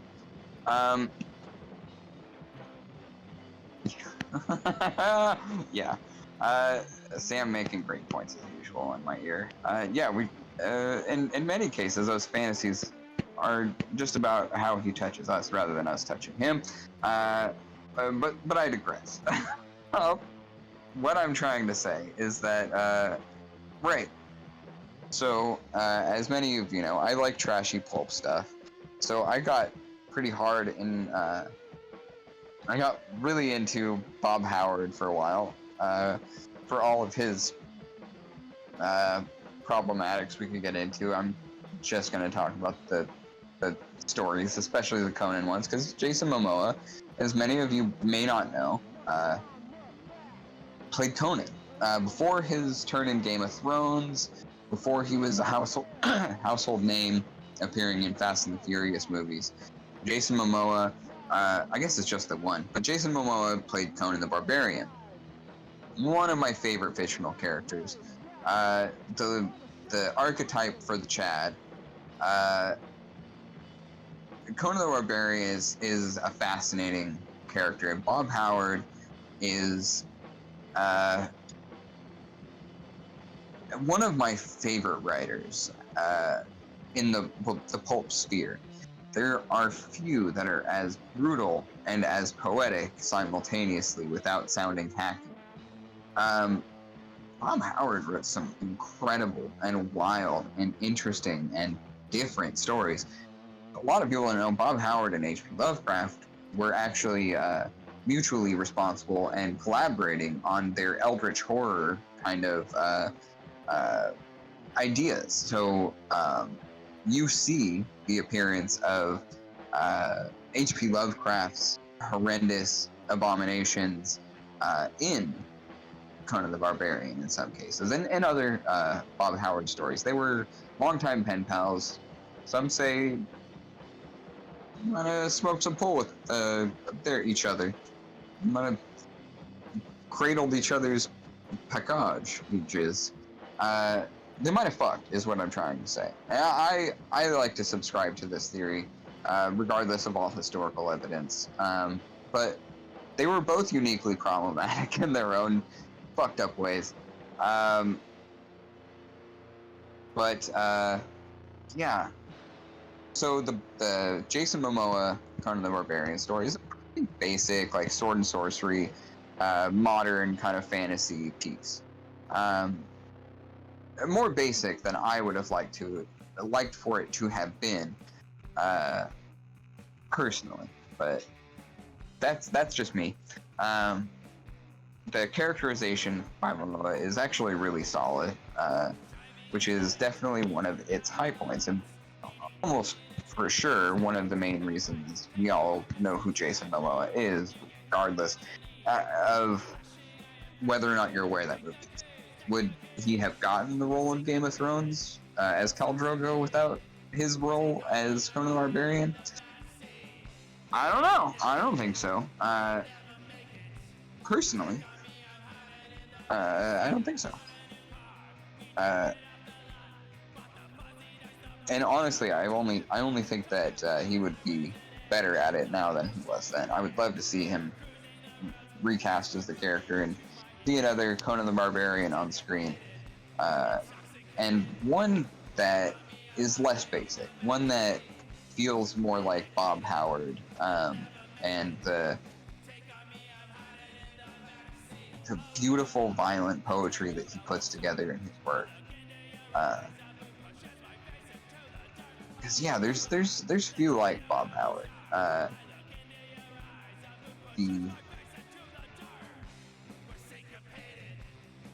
guess his prose is some of my favorite. The way that he writes a description for something as basic as like Conan beating a guy to death with a hammer, you know, is something that when you read Bob Howard write it, is a real beauty and artistry to what he is putting onto the page. A rare kind of talent, in my opinion. And yeah, it's some of the hardest things to translate from page to screen. The emotion, the feeling that a work has in text can be very difficult to capture visually. It requires a certain amount of a whole lot of decisions, many of them at this point not necessarily made by a unique creative voice, but by many different creative voices coming together to collaborate on this idea. Especially within film, which is one of the most collaborative forms of art that you possibly can undertake.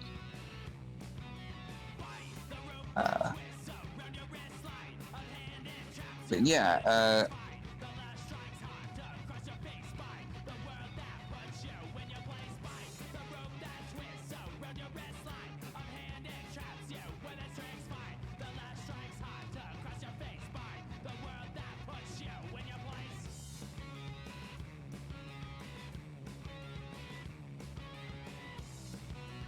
yeah, I guess one of those properties that if I were able to pick something, some fantasy of like somebody giving me the ability to take on a work of licensed property that I adore, there are only like two real considerations I would even make at this point.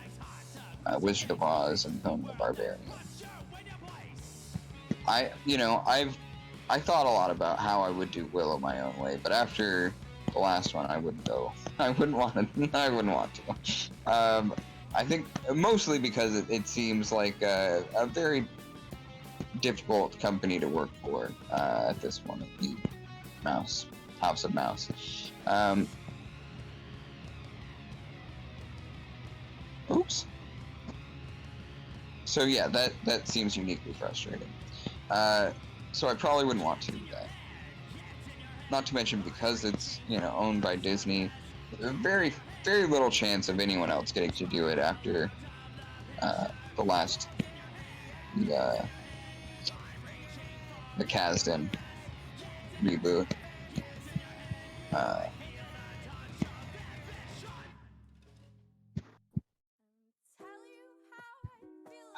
Oh. Okay, I just got it. I'm gonna cheat. I'm a fucking cheater. Yeah, okay. I'm gonna experiment a little bit. You're going on this ride with me. That's what we're here for, isn't it? Isn't it? Isn't it? We're all here for a ride. We're here for a good time and not a long time. You're down on me. Oh!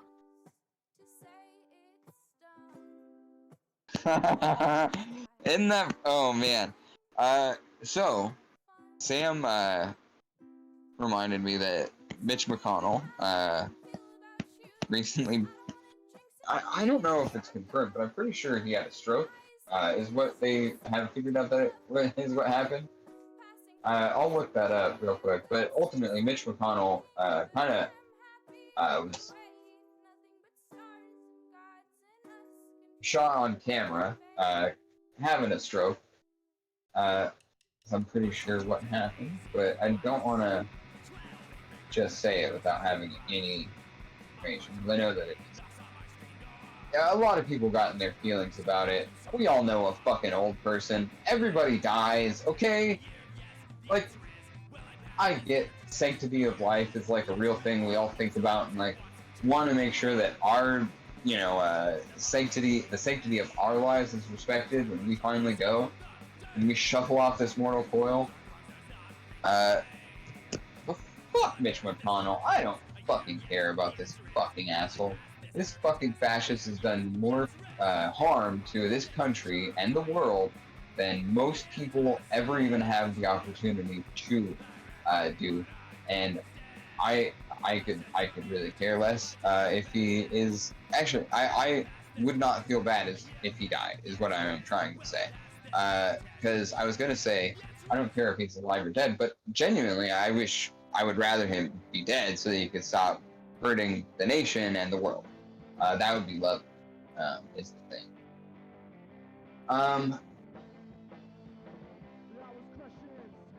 I guess it's not confirmed. He might have shit his pants. We're not sure. Either way, it was hilarious, and I don't understand anybody not recognizing how different Mitch McConnell nearly, like, having an absolute geriatric fucking lapse of his brain on camera. I mean, a person who makes big decisions for the fate of our nation, literally being too old to perform the duties of his job in a genuine and realistic sense.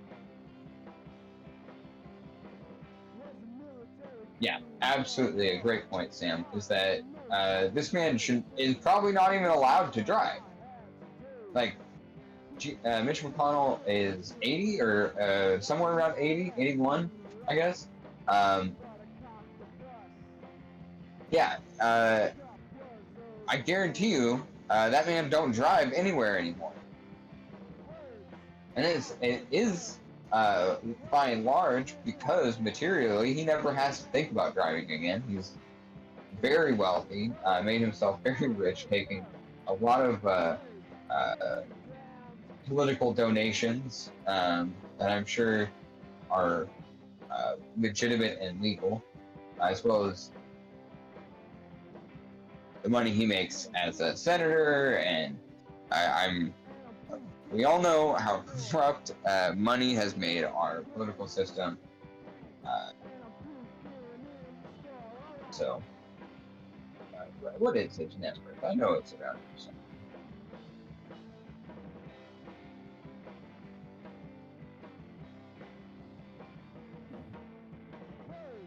$35 million is what his net worth is. Estimated. So, I don't think I can hurt him with words. Should we, as a society, hurt him financially?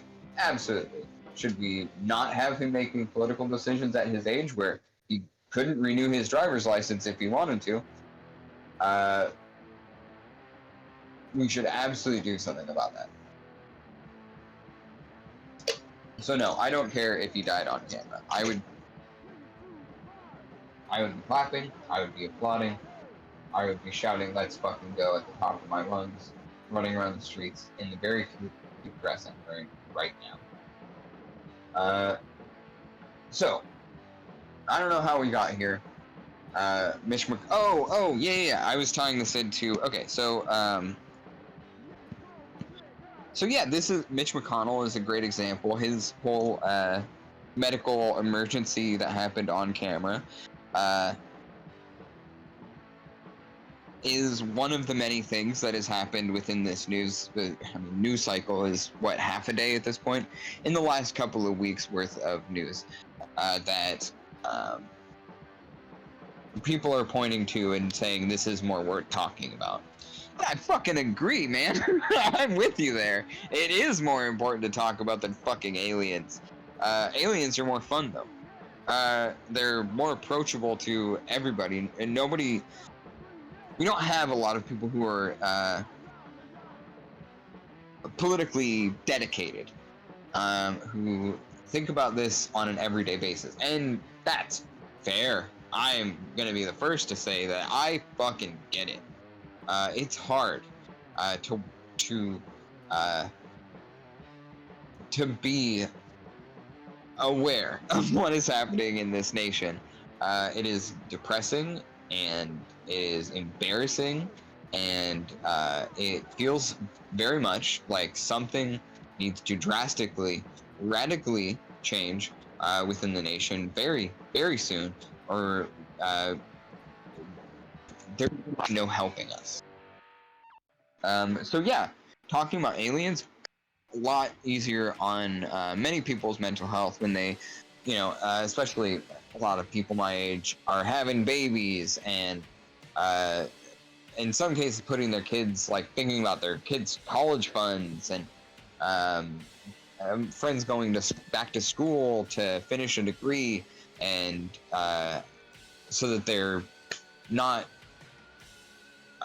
so stressed out thinking about finances. Another big thing that many of us are dealing with on a regular basis that makes it hard to think about all of these, difficult to care about, in many cases, political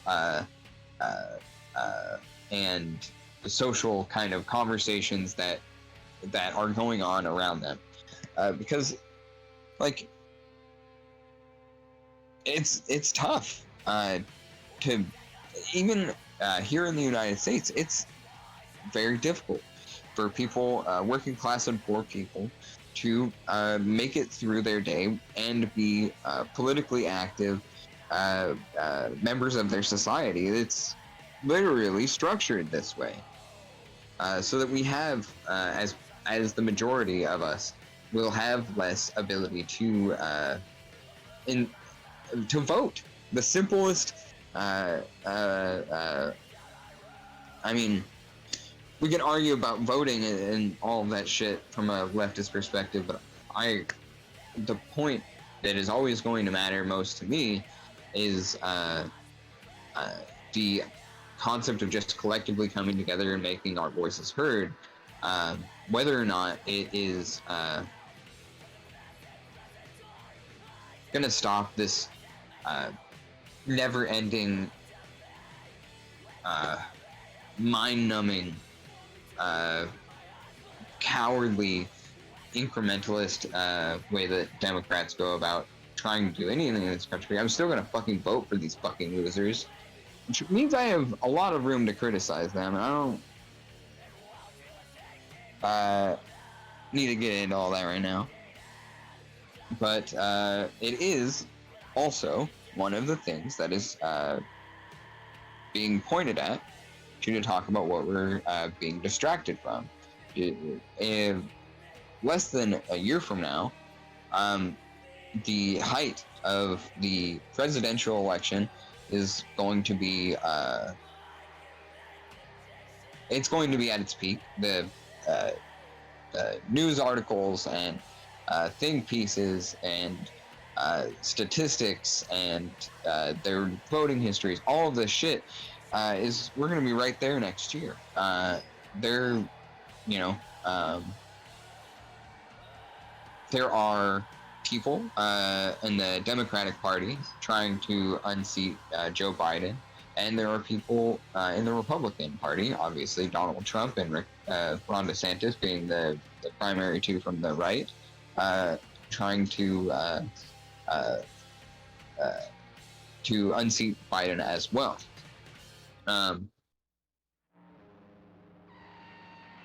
Yeah, and while Trump is also trying to avoid indictment, which is very funny. I think there was some news about that today, but yeah, we've talked about it before. I care to an extent, but I am pessimistic that it will change anything. And as his point, as has been pointed out on this program and many others, Trump can still run from prison if he wants. And frankly, he might stand a better chance running from prison than he would in a regular, not imprisoned election for him.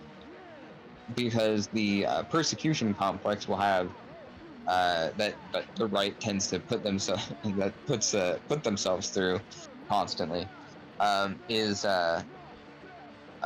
going to have a physical manifestation in Donald Trump's imprisonment, and that will ignite that base like probably we've never seen before. Yes, and I am aware that January 6th happened. So yes, I am still sure that that is what I'm trying to say, that it will light their fires more than ever before, which is very, like, it's such a terrifying reality that most of us don't want to think about that for more than a second. Myself included, if I'm being frank with you. It doesn't stop my fucking brain, but I still do it, but I still don't want to. Because, you know, while it's my opinion, I don't have any, like genuine hardcore fucking proof of this. There are plenty of radically right perspectives all over the internet saying literally exactly that, confirming my beliefs. And from what we have seen of the radical right in the United States in the last few years, I think it's pretty safe to say that there's not much that they say online that many of them won't actually do. So I would be surprised if these are not considerations that are already being made by people with actual political power in the United States. That we'll see how this works into the Democrat strategy, I guess is what I'm trying to say. Because while I think they're mostly just the dumbest fucking people who are completely out of touch and can't really rally politically like a functioning separate ideology from the Republicans, I do think that in some elections we've seen that the younger people doing promotion and things like that for the Democrats has been occasionally creative. So we'll see how they strategize with they're already strategizing. We'll see how that plays out, though, is I guess all I'm trying to say.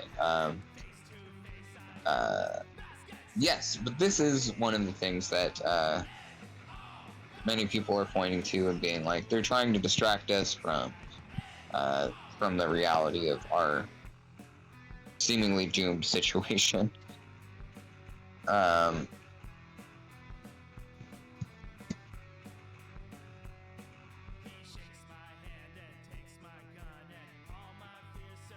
Yes, thank you for bringing it up. Not just the actors and writers and their strikes, but the strikes going on across the United States right now. As I said earlier in the program, some are referring to this as strike summer or something like that. I don't have the verbiage right, but yeah, it's there are a lot of labor movements kind of being born and fighting for, and older ones fighting for the rights of their workers. There are many such examples of workers on strike within the United States, or threatening strikes, or having some kind of workers movement to hopefully improve their conditions in the workplace, as well as their pay and many other things. Yeah, absolutely. One might theorize is something that the international media conglomerates may want us being distracted from. If we had like a week or two where the writer's strike was everywhere and it was hard to ignore, but as I think honestly, it is not unfair to say that Barbenheimer as like its own cultural milestone, I guess, maybe. I don't know if that's fair to say. But their success, ultimately, of those two movies and the odd marketing double feature of the two, kind of has taken some wind out of the sails, at least, maybe not wind out of the sails, that's to say, but some of the coverage that we are getting about the strikes, regardless of what that coverage looked like. Most major media companies weren't necessarily handling it like they have any alliance with workers, portraying them as in many ways portraying them as some kind of non-human entities themselves. The aliens congressional hearing definitely is one of the things people have been saying is this is a distraction from. My whole thing is, yes, honestly, it's not that difficult. Wouldn't be that difficult for them to coordinate this, but I don't think it's like a coordinated, genuine like attempt to steer us away from the problems that the world and the nation are facing at large. But it is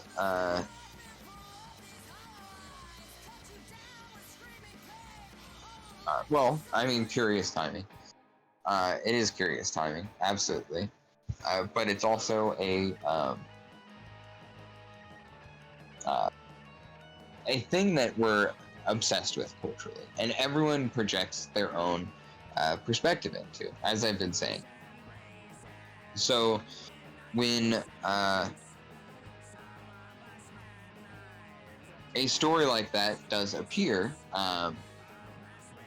it is going to see news regardless of whether or not they intended to be a distraction. And it's not only going to be in the news, but because there will be a lot of public interest, because unlike politics, it is something that most people are going to be immediately like cued into, like, oh, this is interesting, I want to know more. They're more willing to dive down that rabbit hole than look at the cold, hard truth of what we're dealing with. I mean, literally on this plane of reality. So it is convenient, ultimately, is what I think it is. That this is there to act as a buffer for all of the other stories that they would ultimately have to be doing about the strikes, about the election, about any number of cultural and political events that have been taking place in the last few weeks. And part of much longer ongoing kind of situations as well, but I think you get what I mean. Yeah, like climate change, things like that. It's a convenient buffer for these things. It gives CNN other things to talk about. It gives Fox News other shit to talk about than the political realities of the country, or the portrait of the political reality that they wish to push to the public.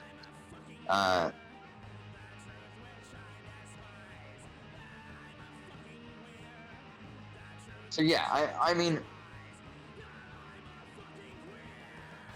it's not, well, I don't want to absolve them of responsibility, but I don't believe it's necessarily their fault or their design for something to be distracting us, but our own simple human curiosity and desire to know the unknowable, our personal individual beliefs and hopes and dreams manifesting into something that they can be put into. Like I was saying about my friend who hit me up about kind of this intergalactic kind of like governmental body, like in Star Trek, kind of being what these aliens are, and stuff like that. Like that's a beautiful way of looking at it, and I think it's perfectly possible something like that exists in this universe. Is it statistically unlikely? I mean, maybe, probably, but it's not 0% likely. So fuck, have that belief. I don't give a shit. It's not hurting me to dream of a better world where we're all connected intergalactically to beings that look and think nothing like us. Maybe communicate different than us, perceive things different than us. Their entire experience of life different from ours. I think it's a beautiful thing. I don't want to make anyone feel bad for thinking that shit. Like,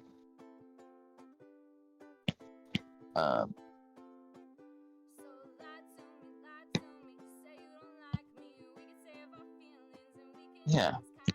I don't know, dude.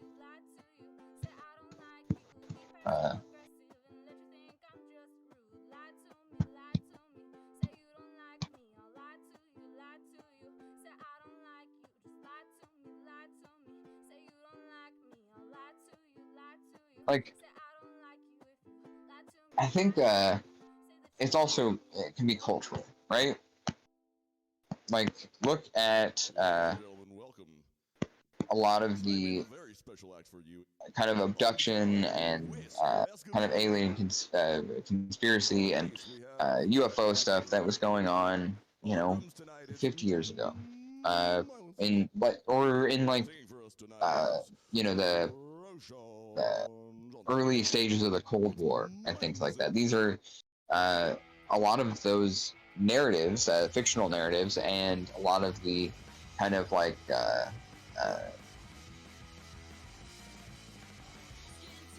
the perspective of people who claim to have seen UFOs often is a fairly specific one that at least touches on a fear that we have of nuclear annihilation, the potential that came with the Cold War and the end of World War II.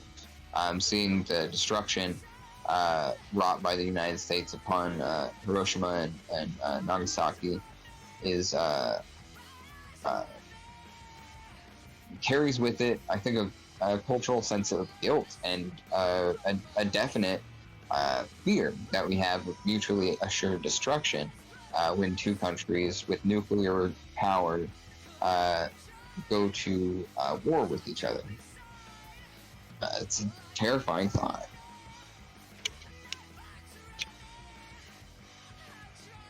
And so those fears get projected into the beings from another planet with technological capabilities far beyond our own in the realm of aerial flight and combat. We see narratives like Day the Earth Stood Still, where this being from another planet, this intensely powerful being from another planet, comes to Earth and tells us to get our shit right or we're going to get wrecked. Like some international parents slapping our planet's ass, intergalactic planet spanking our ass. We have Invasion of the Body Snatcher, the Spear of the Unknown, and the Spear of being taken over by a alien that wants full assimilation into its brain-dead species that is made of these hive mind-driven replicas of each other, right? Obviously Cold War propaganda stuff, right? It couldn't be more clear. It also, the idea of aliens, UFOs, intergalactic, unknowable beings from around the universe taps into like this part of us that hopes that there's something out there that will see what we're going through and want to help. The idea of a savior from outside to help solve the issues within us, that in especially in more real world societal cases, solve problems that our political body refuses to, because it benefits them.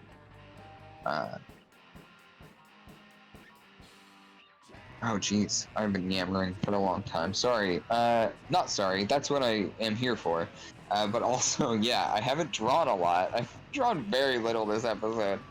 I could have probably been on camera for most of this, uh, but that fear, or that desire, to be saved, from by some miraculous circumstance, some beings beyond us, more powerful than us, wiser than us, to save us from our bondage, to deliver us liberty, which,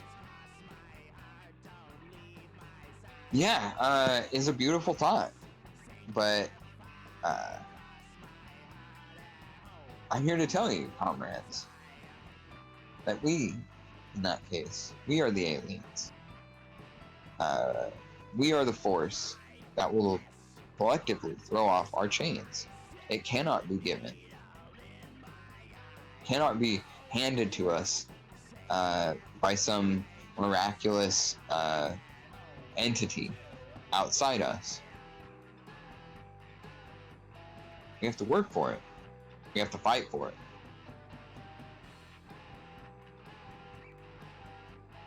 So, yeah. That's ultimately, I think, the thing I've been trying to say.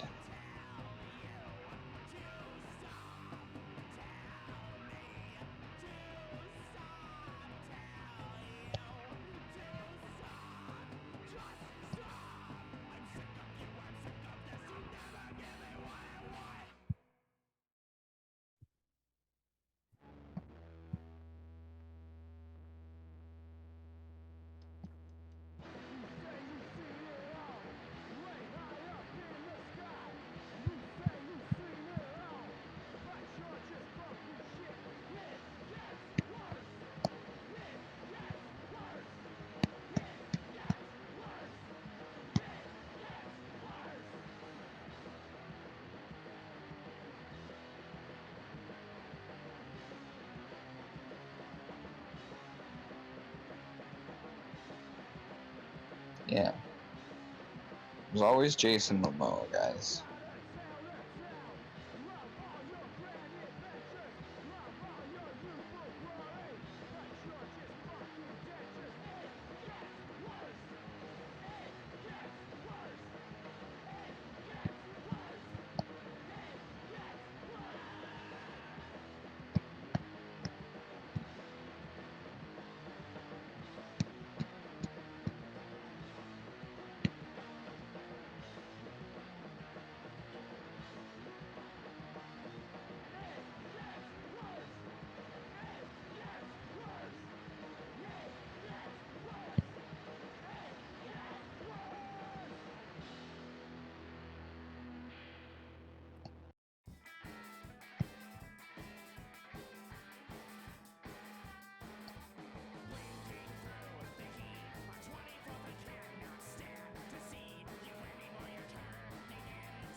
All right. I think we're hitting the vibe at this point, right? I'm gonna clean up some of the edges to make them look a little bit more, we'll get there. That's not important yet. Actually, while I got this up, I should... Oopsie. That might fuck me up later. We'll figure it out. I should smooth this straight out a little bit.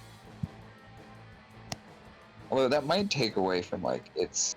I almost like the asymmetry of it. Makes it look more like a rock. Which in this world is blue. Rocks be blue. Here.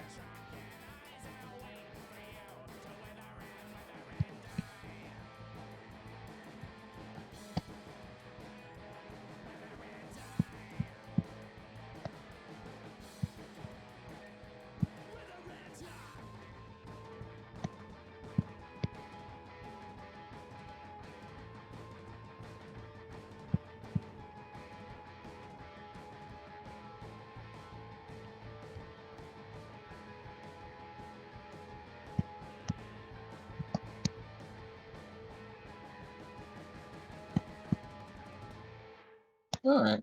Oopsie. Fuck that up. Okay. Let me find that center.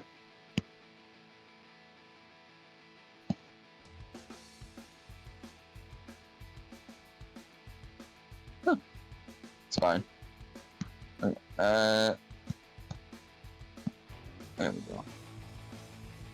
Okay. Turn those vines back on. Let's throw... let's see. They're gonna have to be here. Let's do this under. Okay. Going under the lowest layer, the rock layer here. Oops, you can't see it. I just drew under it. I'm gonna start making some vistas unknown.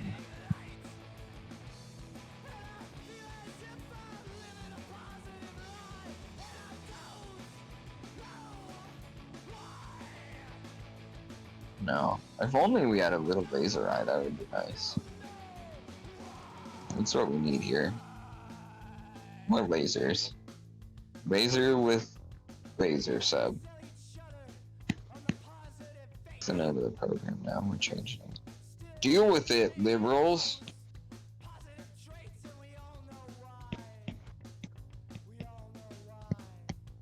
Okay, that's pretty sick. Okay, that's pretty sick. Alright, okay, that's pretty sick. Oh, yeah. I would hate to take away Karina's thunder is the thing. So I would never.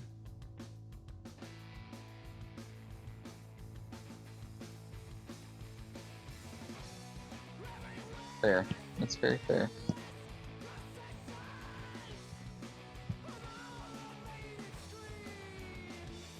Yeah.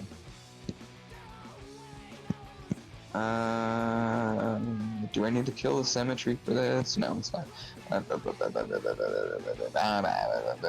to change brush though. That's what I'm doing. Holy shit! I should have done this while I was talking, and then I wouldn't be feeling like I need to rush to complete this before we get out of here today. Then would this even be live with lava sub? No, it wouldn't. I'm afraid. Be live with. Yeah. You'd be dealing with somebody else's stream. I'm not the one to give you whatever that is.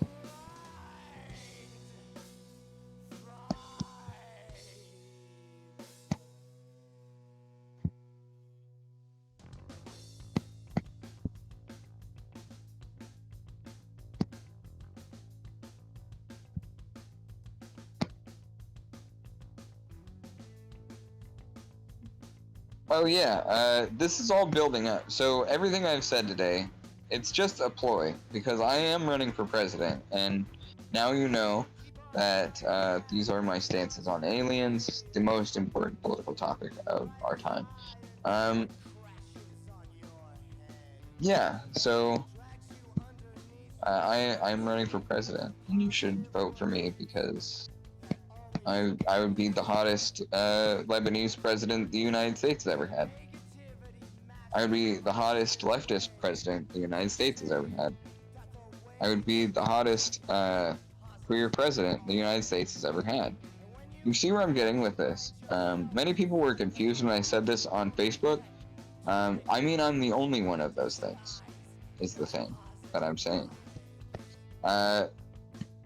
You can debate with me all you like about this, but it is simply a fact that we have never had a leftist in office. We've never had a queer person in office, an out queer person, or a genuine leftist in the office of the president.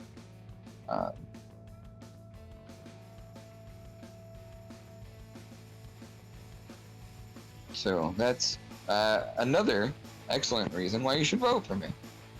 A lot of firsts that you'd get out of this little twink president. Quick President is the name of the movie that the creators of South Park will make, detailing my. No, it just sounds like a South Park episode title or something.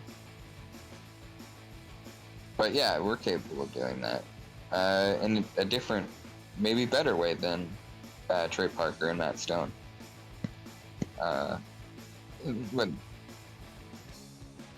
yeah, it wouldn't be that hard. Let me be real. I'm not gonna completely shit on their contributions to the arts in the United States. It definitely has its place, but I don't know, man. I fucking outgrew that shit forever ago.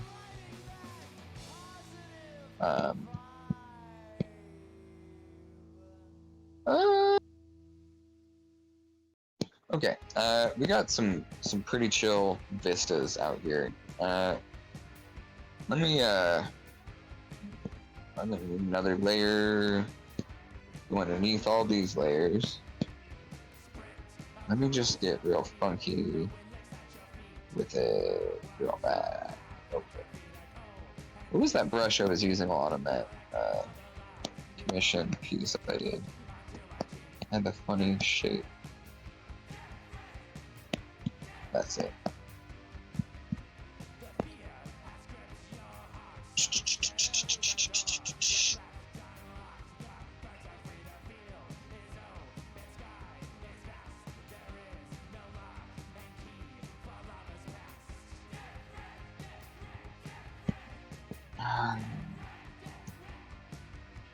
Ooh. I don't hate it. Okay. Let's use that as a kind of a guide.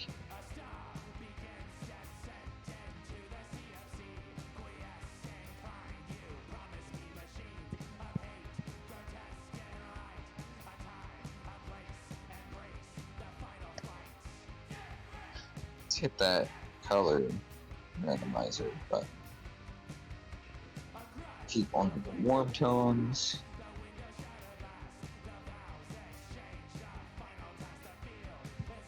Get a really big brush to start with. Let's actually fuck around and start a new layer entirely.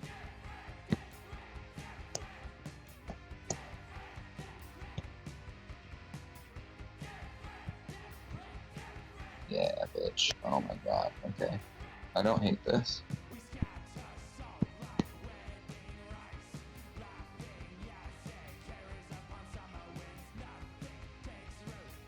That's actually kind of dope, if I'm being honest with you. Let's flip around the color wheel. Let's start another new layer. I am into too many layers these days, I guess. Let's start hitting the backs. Up here. Oh, I really like this brush. I should use this brush more often, but I only like doing it for random ass shit like this.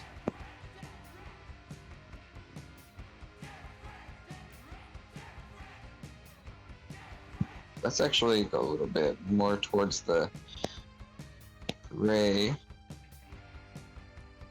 end of that spectrum. Kinda need some of this. I'm gonna start a layer on top, just under the mountains. More of that gray. Let's reduce brush size. Let's just get real funky with it. No, let's increase the brush size, or leave it relatively the same, and change the flow and strength. That's what we're looking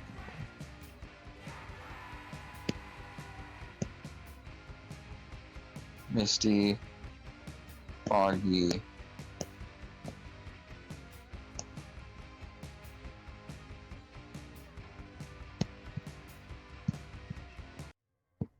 Let's do a layer on top. Everything, actually.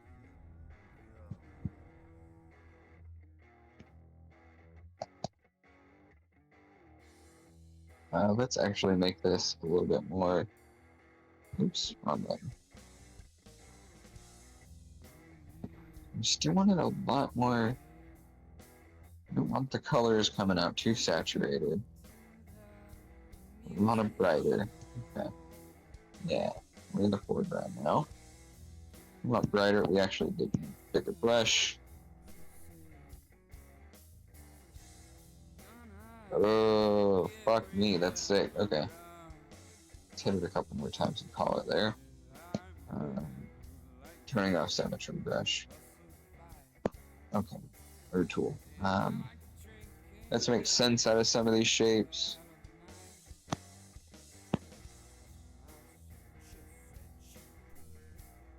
Wish I could dupe everything and merge simultaneously. That's a button I would like. You know what we're gonna do? Go down to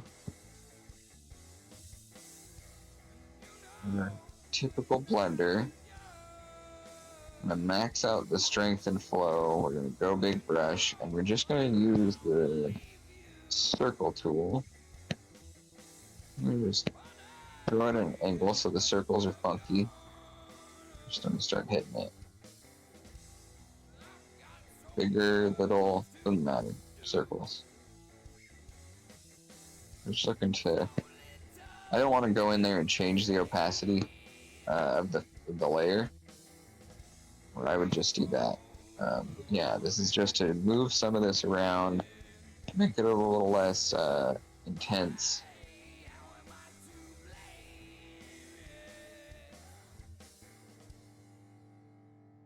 And, you know, incidentally give it a little bit more of like a shape.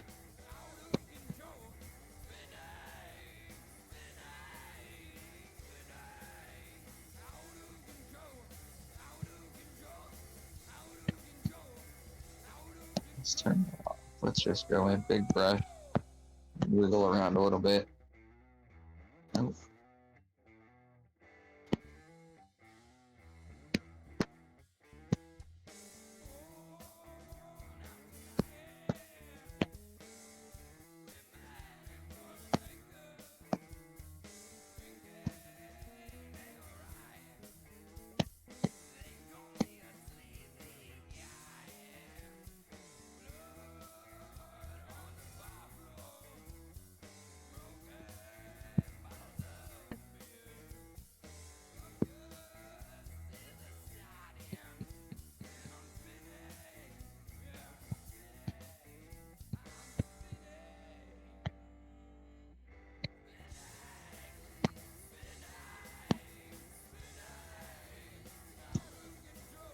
Now, I'm gonna get real tricksy with it. I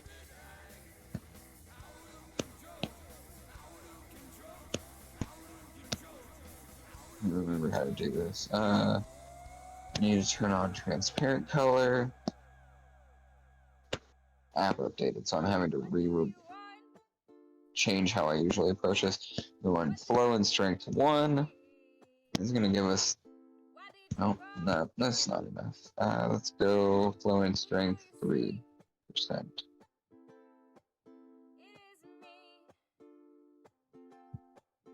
And yes, we should be able to just very lightly erase some shit. It's a crazy little trick I like a lot.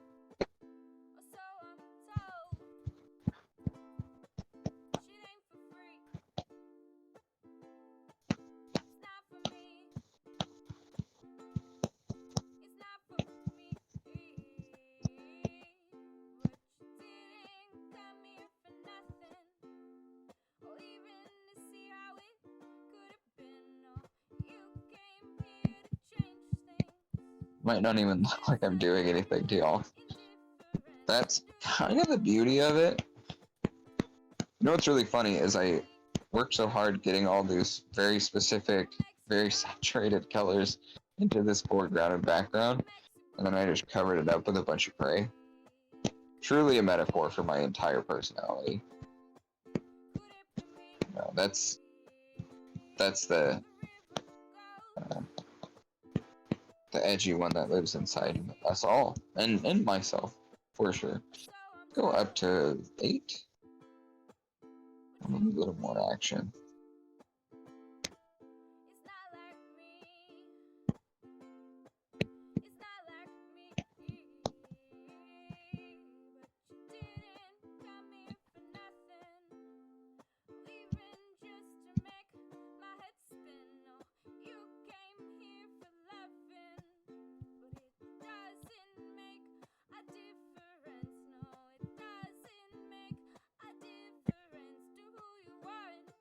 that's okay. That's the shit right there. Let's hide that for the minute. Holy shit, time is flying now. Oh my goodness. Call me a doctor.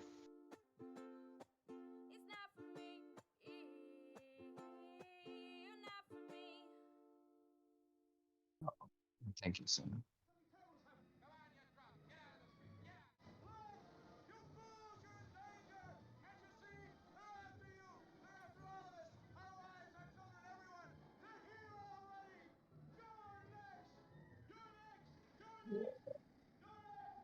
You know what I'm gonna do? Quick little cheat.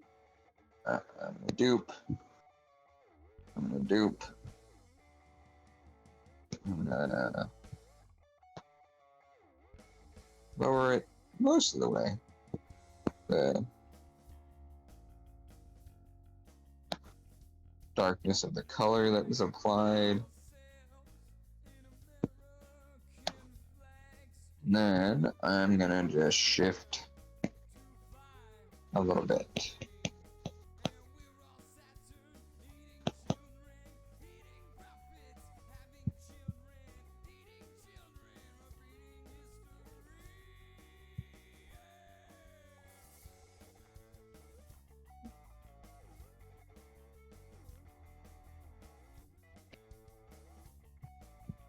You know what? I guess they're gonna have to get darker. They're not dark enough. We're going all the way. Some nice hard black. Yeah, that's kind of giving us more the vibe I'm after.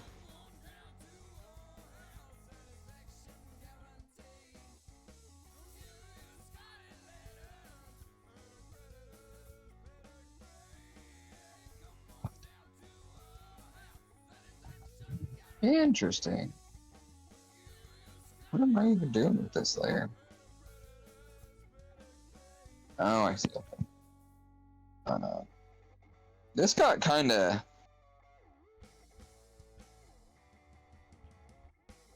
I'm sorry.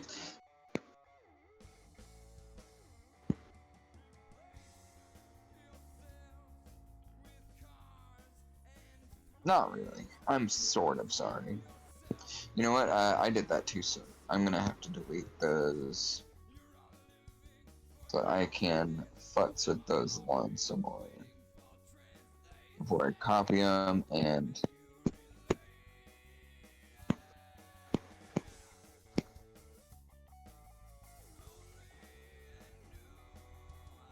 that's gonna be a pain in my ass.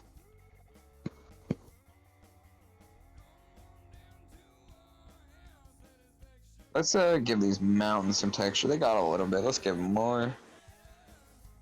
I'm gonna snag that funky yellow. I'm gonna hit that color randomizer, narrow the scope down to basically just yellows and oranges. I'm gonna go a little less saturated, much darker. I already have, yeah, I got that synthetic flat ready to go. Oh, gotta smallen up the size. Gotta smallen it up.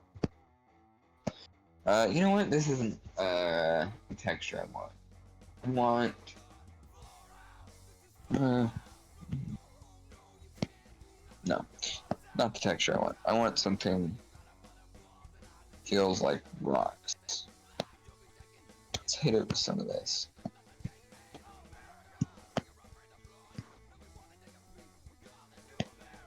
It's gonna have to be a lot darker, isn't it? Yeah, there we go. That's better. Go a bit bigger. Imagination. Imagination. Using my imagination. Yes, it's me, Crystal Rainbow. Oh man. Speaking of D&D, I have been really enjoying Dimension 20. I am so mad that I do not have Dropout. But the stuff they have on the tube is pretty good.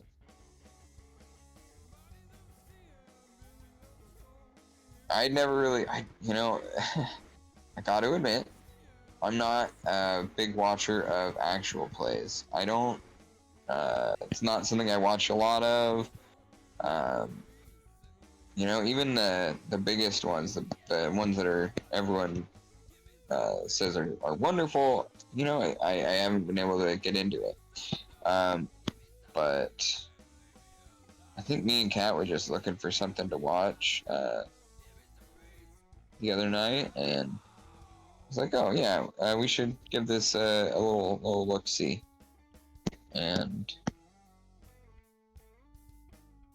I'm very enjoying. It's very good.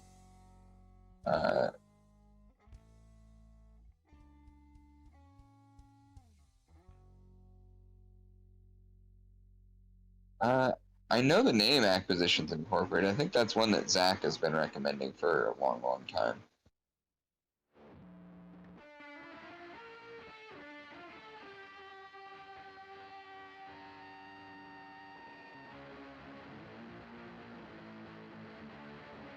Oh, that's nice.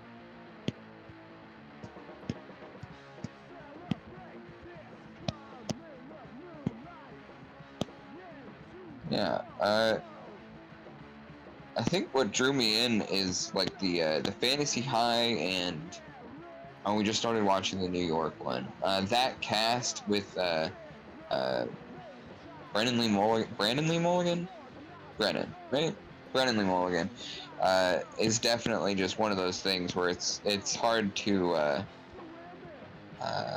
yeah, it's definitely one of the things that drew me into the show in the first place. Was just these are all very talented people who definitely have like a chemistry pre-established, and one that I really enjoyed watching kind of play out in this game. Yeah, I don't know. I mean, all of them kind of do that. I mean, the best actual plays all kind of have that element integral to its success. This idea that this like deep connection between all the players and the DM that oftentimes manifests in very silly ways.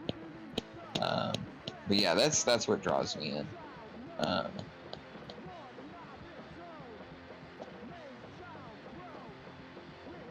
Oh.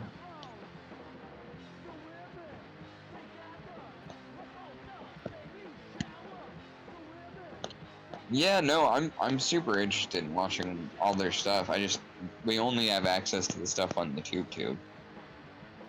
So getting around to a lot of it's gonna take a minute. Yeah, I don't know. In the meantime, it gives me plenty of opportunities to check out, like, yeah, Acquisitions Incorporated and stuff like that you and Zach have both recommended at this point. Probably take a look.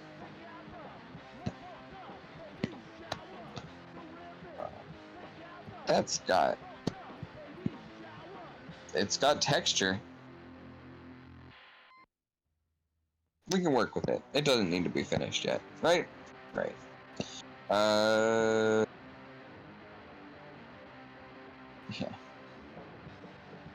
It's finished when future Weston gives up. Gets mad at past Weston and throws the drawing. Well, doesn't really throw it. It's not physical. And I don't throw my phone because I'm poor. So yeah, I give up. I don't need to be that. I don't need to get into all the creative language. What am I, some kind of storyteller? Who would suggest such an absurd thing? Oh! No, you know what's interesting? I was talking about storytelling, and that reminded me of making movies. I've made a lot of movies in my day. I like it. I've made smaller ones mostly, but a couple bigger ones. But all my favorite ones I make with people I care a lot about, my good buddies. Me and Zach have made a ton together, and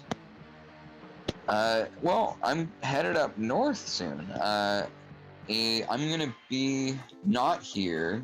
You won't have a live with Lava sub on the what is it? 14th is the next Tuesday. No, that doesn't make any sense. 2 weeks from Tuesday. Wait, it's the 1st. It's Tuesday. In 7 days, it will be the 8th. I will be streaming that day. 7 days, 15th. Okay, so Tuesday is a 15th, and that's the one I won't be here for. I will be camping and completely out of service range. It's going to be a lot of fun. I have been camping in a really long time. My last camping experience was a pretty frustratingly sad one, an angry one, one that kind of had a hand in the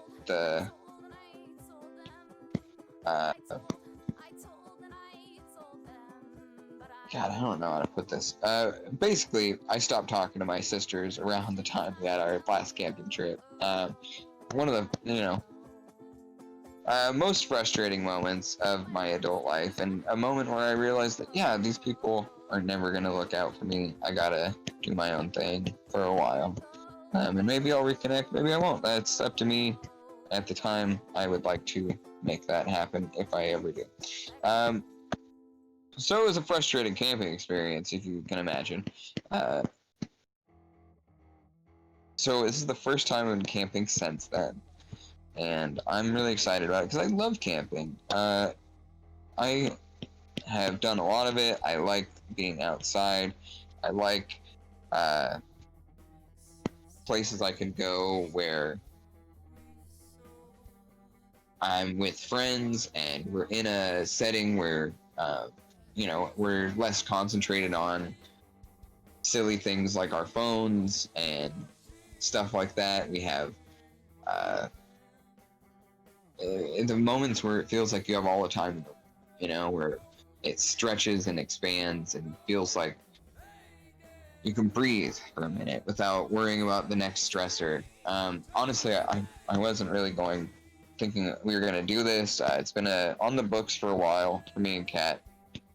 But we're struggling, and honestly, parts of me are still like, I can't believe we're fucking doing this. We probably should be saving for this or for that, or blah blah blah. But like,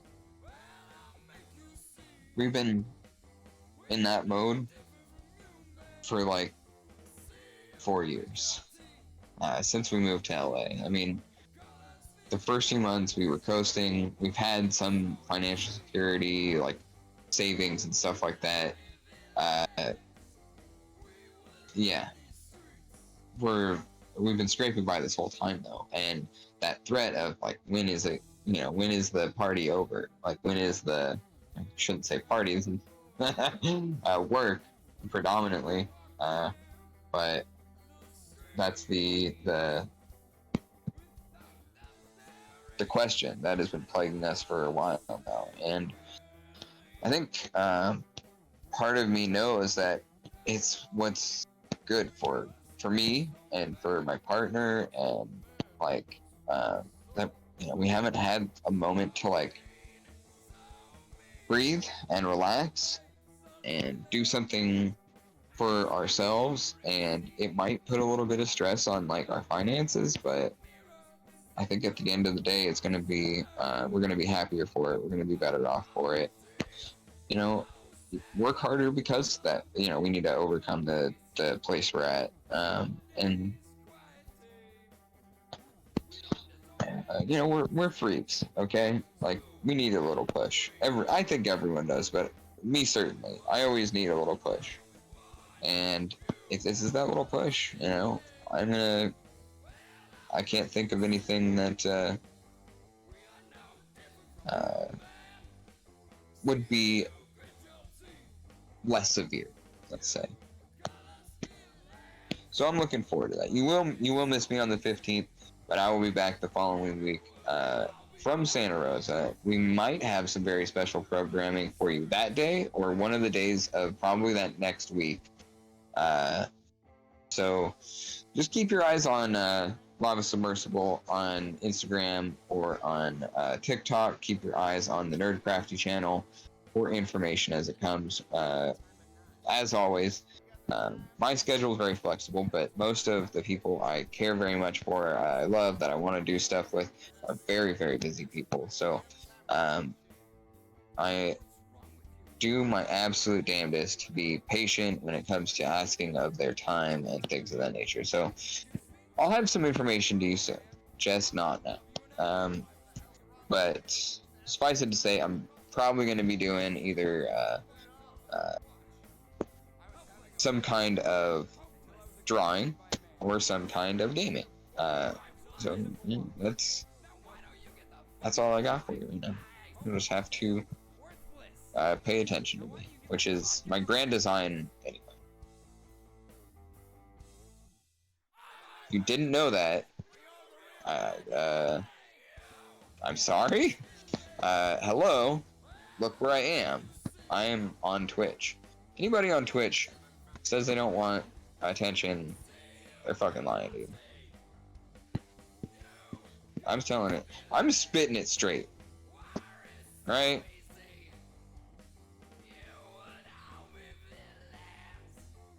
Yeah. I mean, it's honestly, I don't think it's anything to be embarrassed by.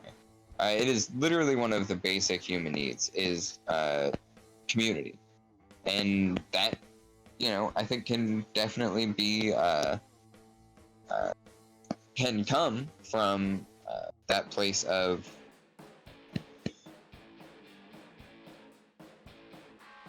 desiring the companionship and, yeah, occasionally the attention of people that care about you.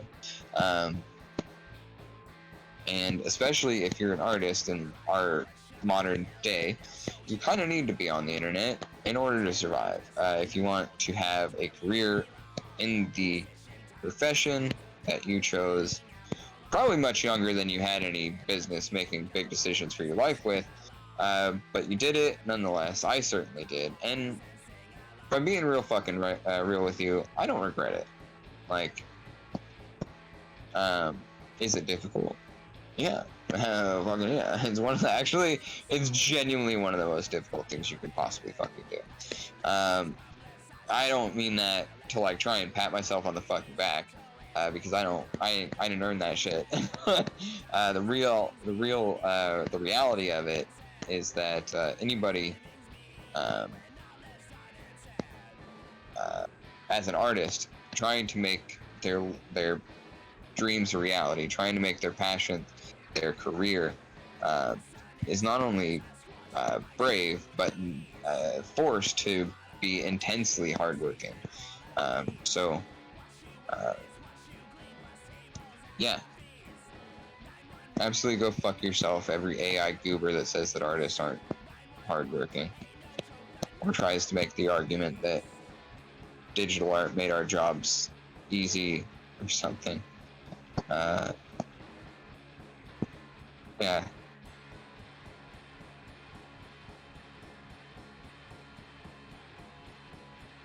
Absolutely, Sam. Fucking nailed it.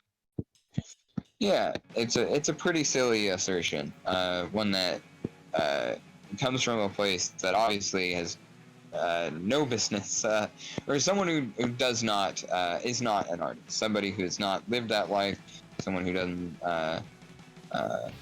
work like an artist, and certainly not someone who thinks like.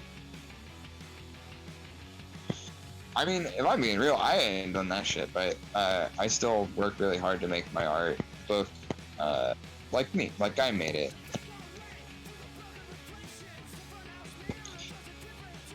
Thank you. Yeah, ultimately, that's my feelings as well. Yeah. Whatever you do to improve or to apply your art, the more you do it, you know, that's the only thing that really matters. What that looks like is its own separate dealio, but yeah,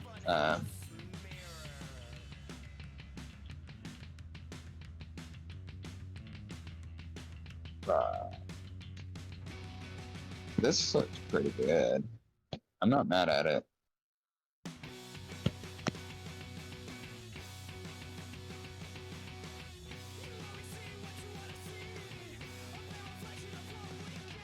Oh my god. Yeah, so I thank you, Sam. I have not been watching the clock and realized we only have like 15 minutes or so left, give or take.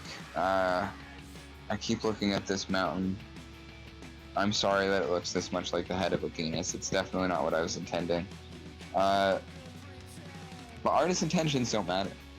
I don't know if you know this, but ultimately the effect is more important than the cause, where this is concerned.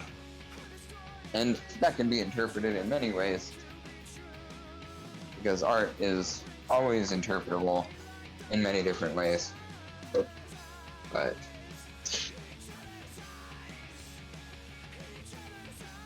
what it feels like to the audience is ultimately more important than what we wanted to do with it. And if it turns out remarkably different than from your audience's perspective than it does from your own, and again, we're talking about bias. You might want to reanalyze those. You might want to take a look inward and think, why do people think this when I meant that? I think that's a pivotal moment in artist life. That reality check. I'm going to go back to camera, Sam.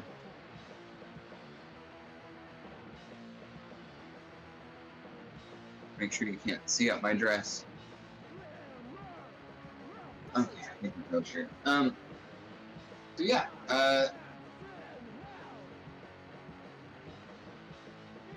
we talked a lot about today. We talked about a lot today.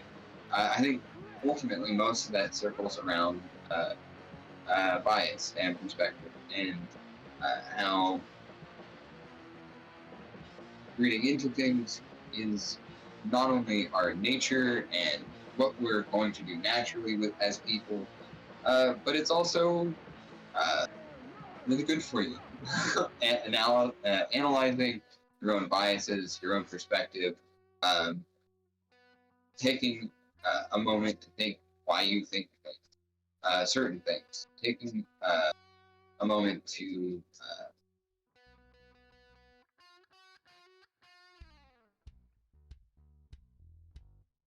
analyze what your statements and beliefs or thoughts say about you.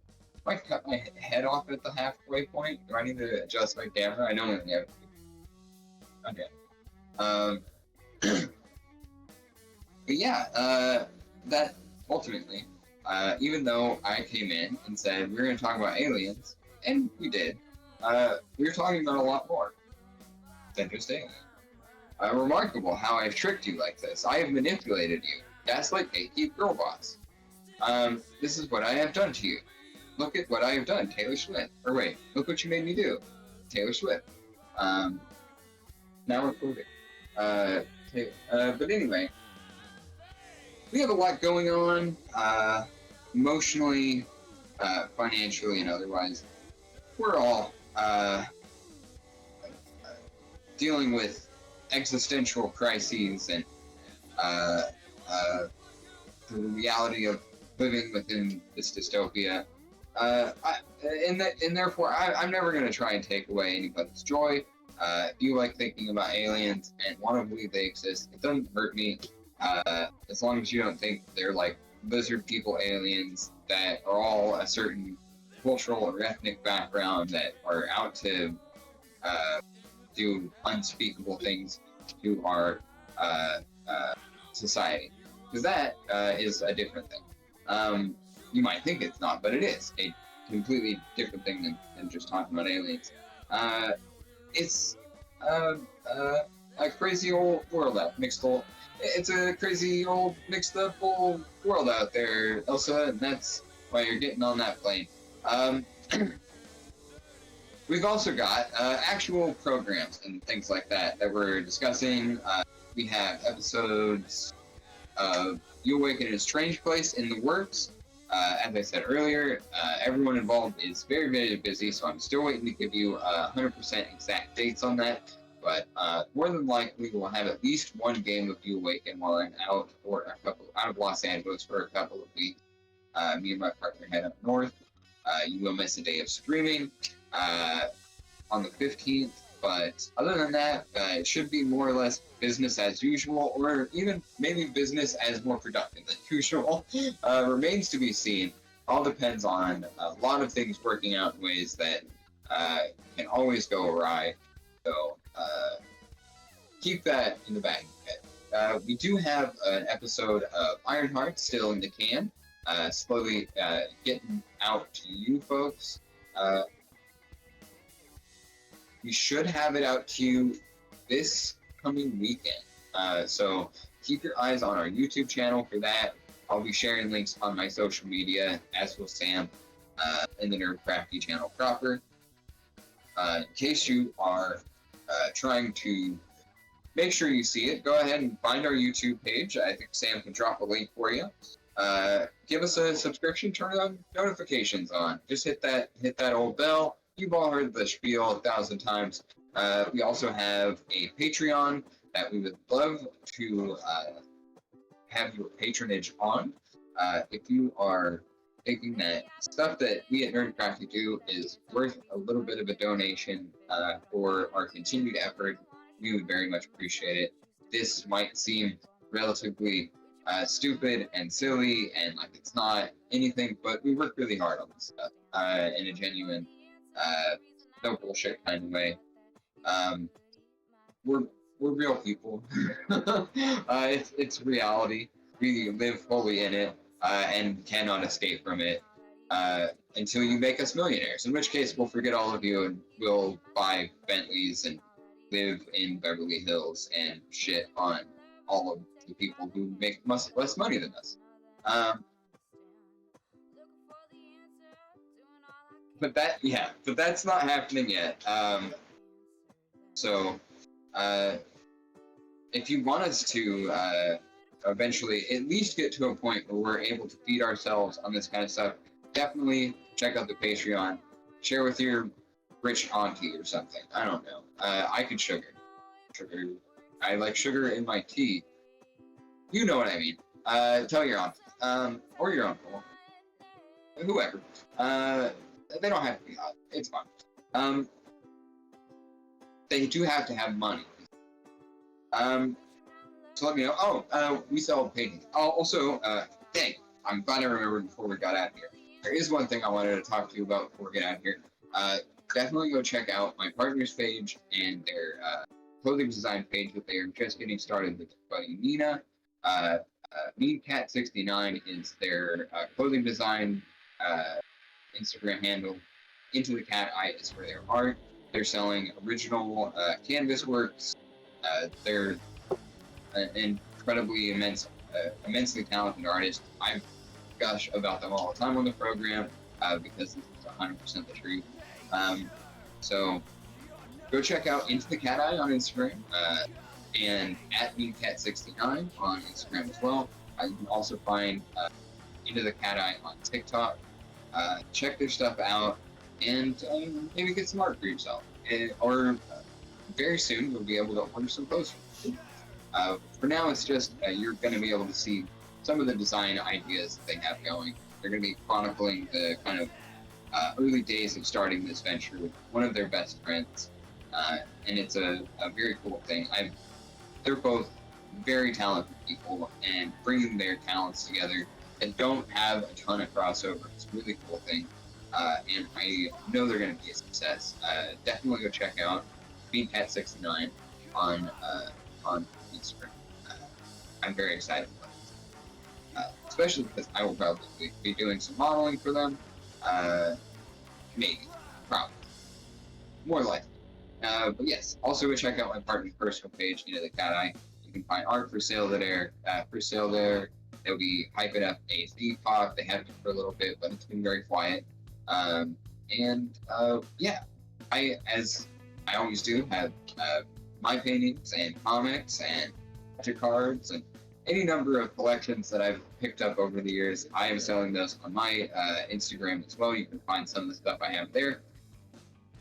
And yeah, as always, I'm taking commissions. If you want me to do a character portrait of a D&D character, if you want me to do a book cover, I like making things that are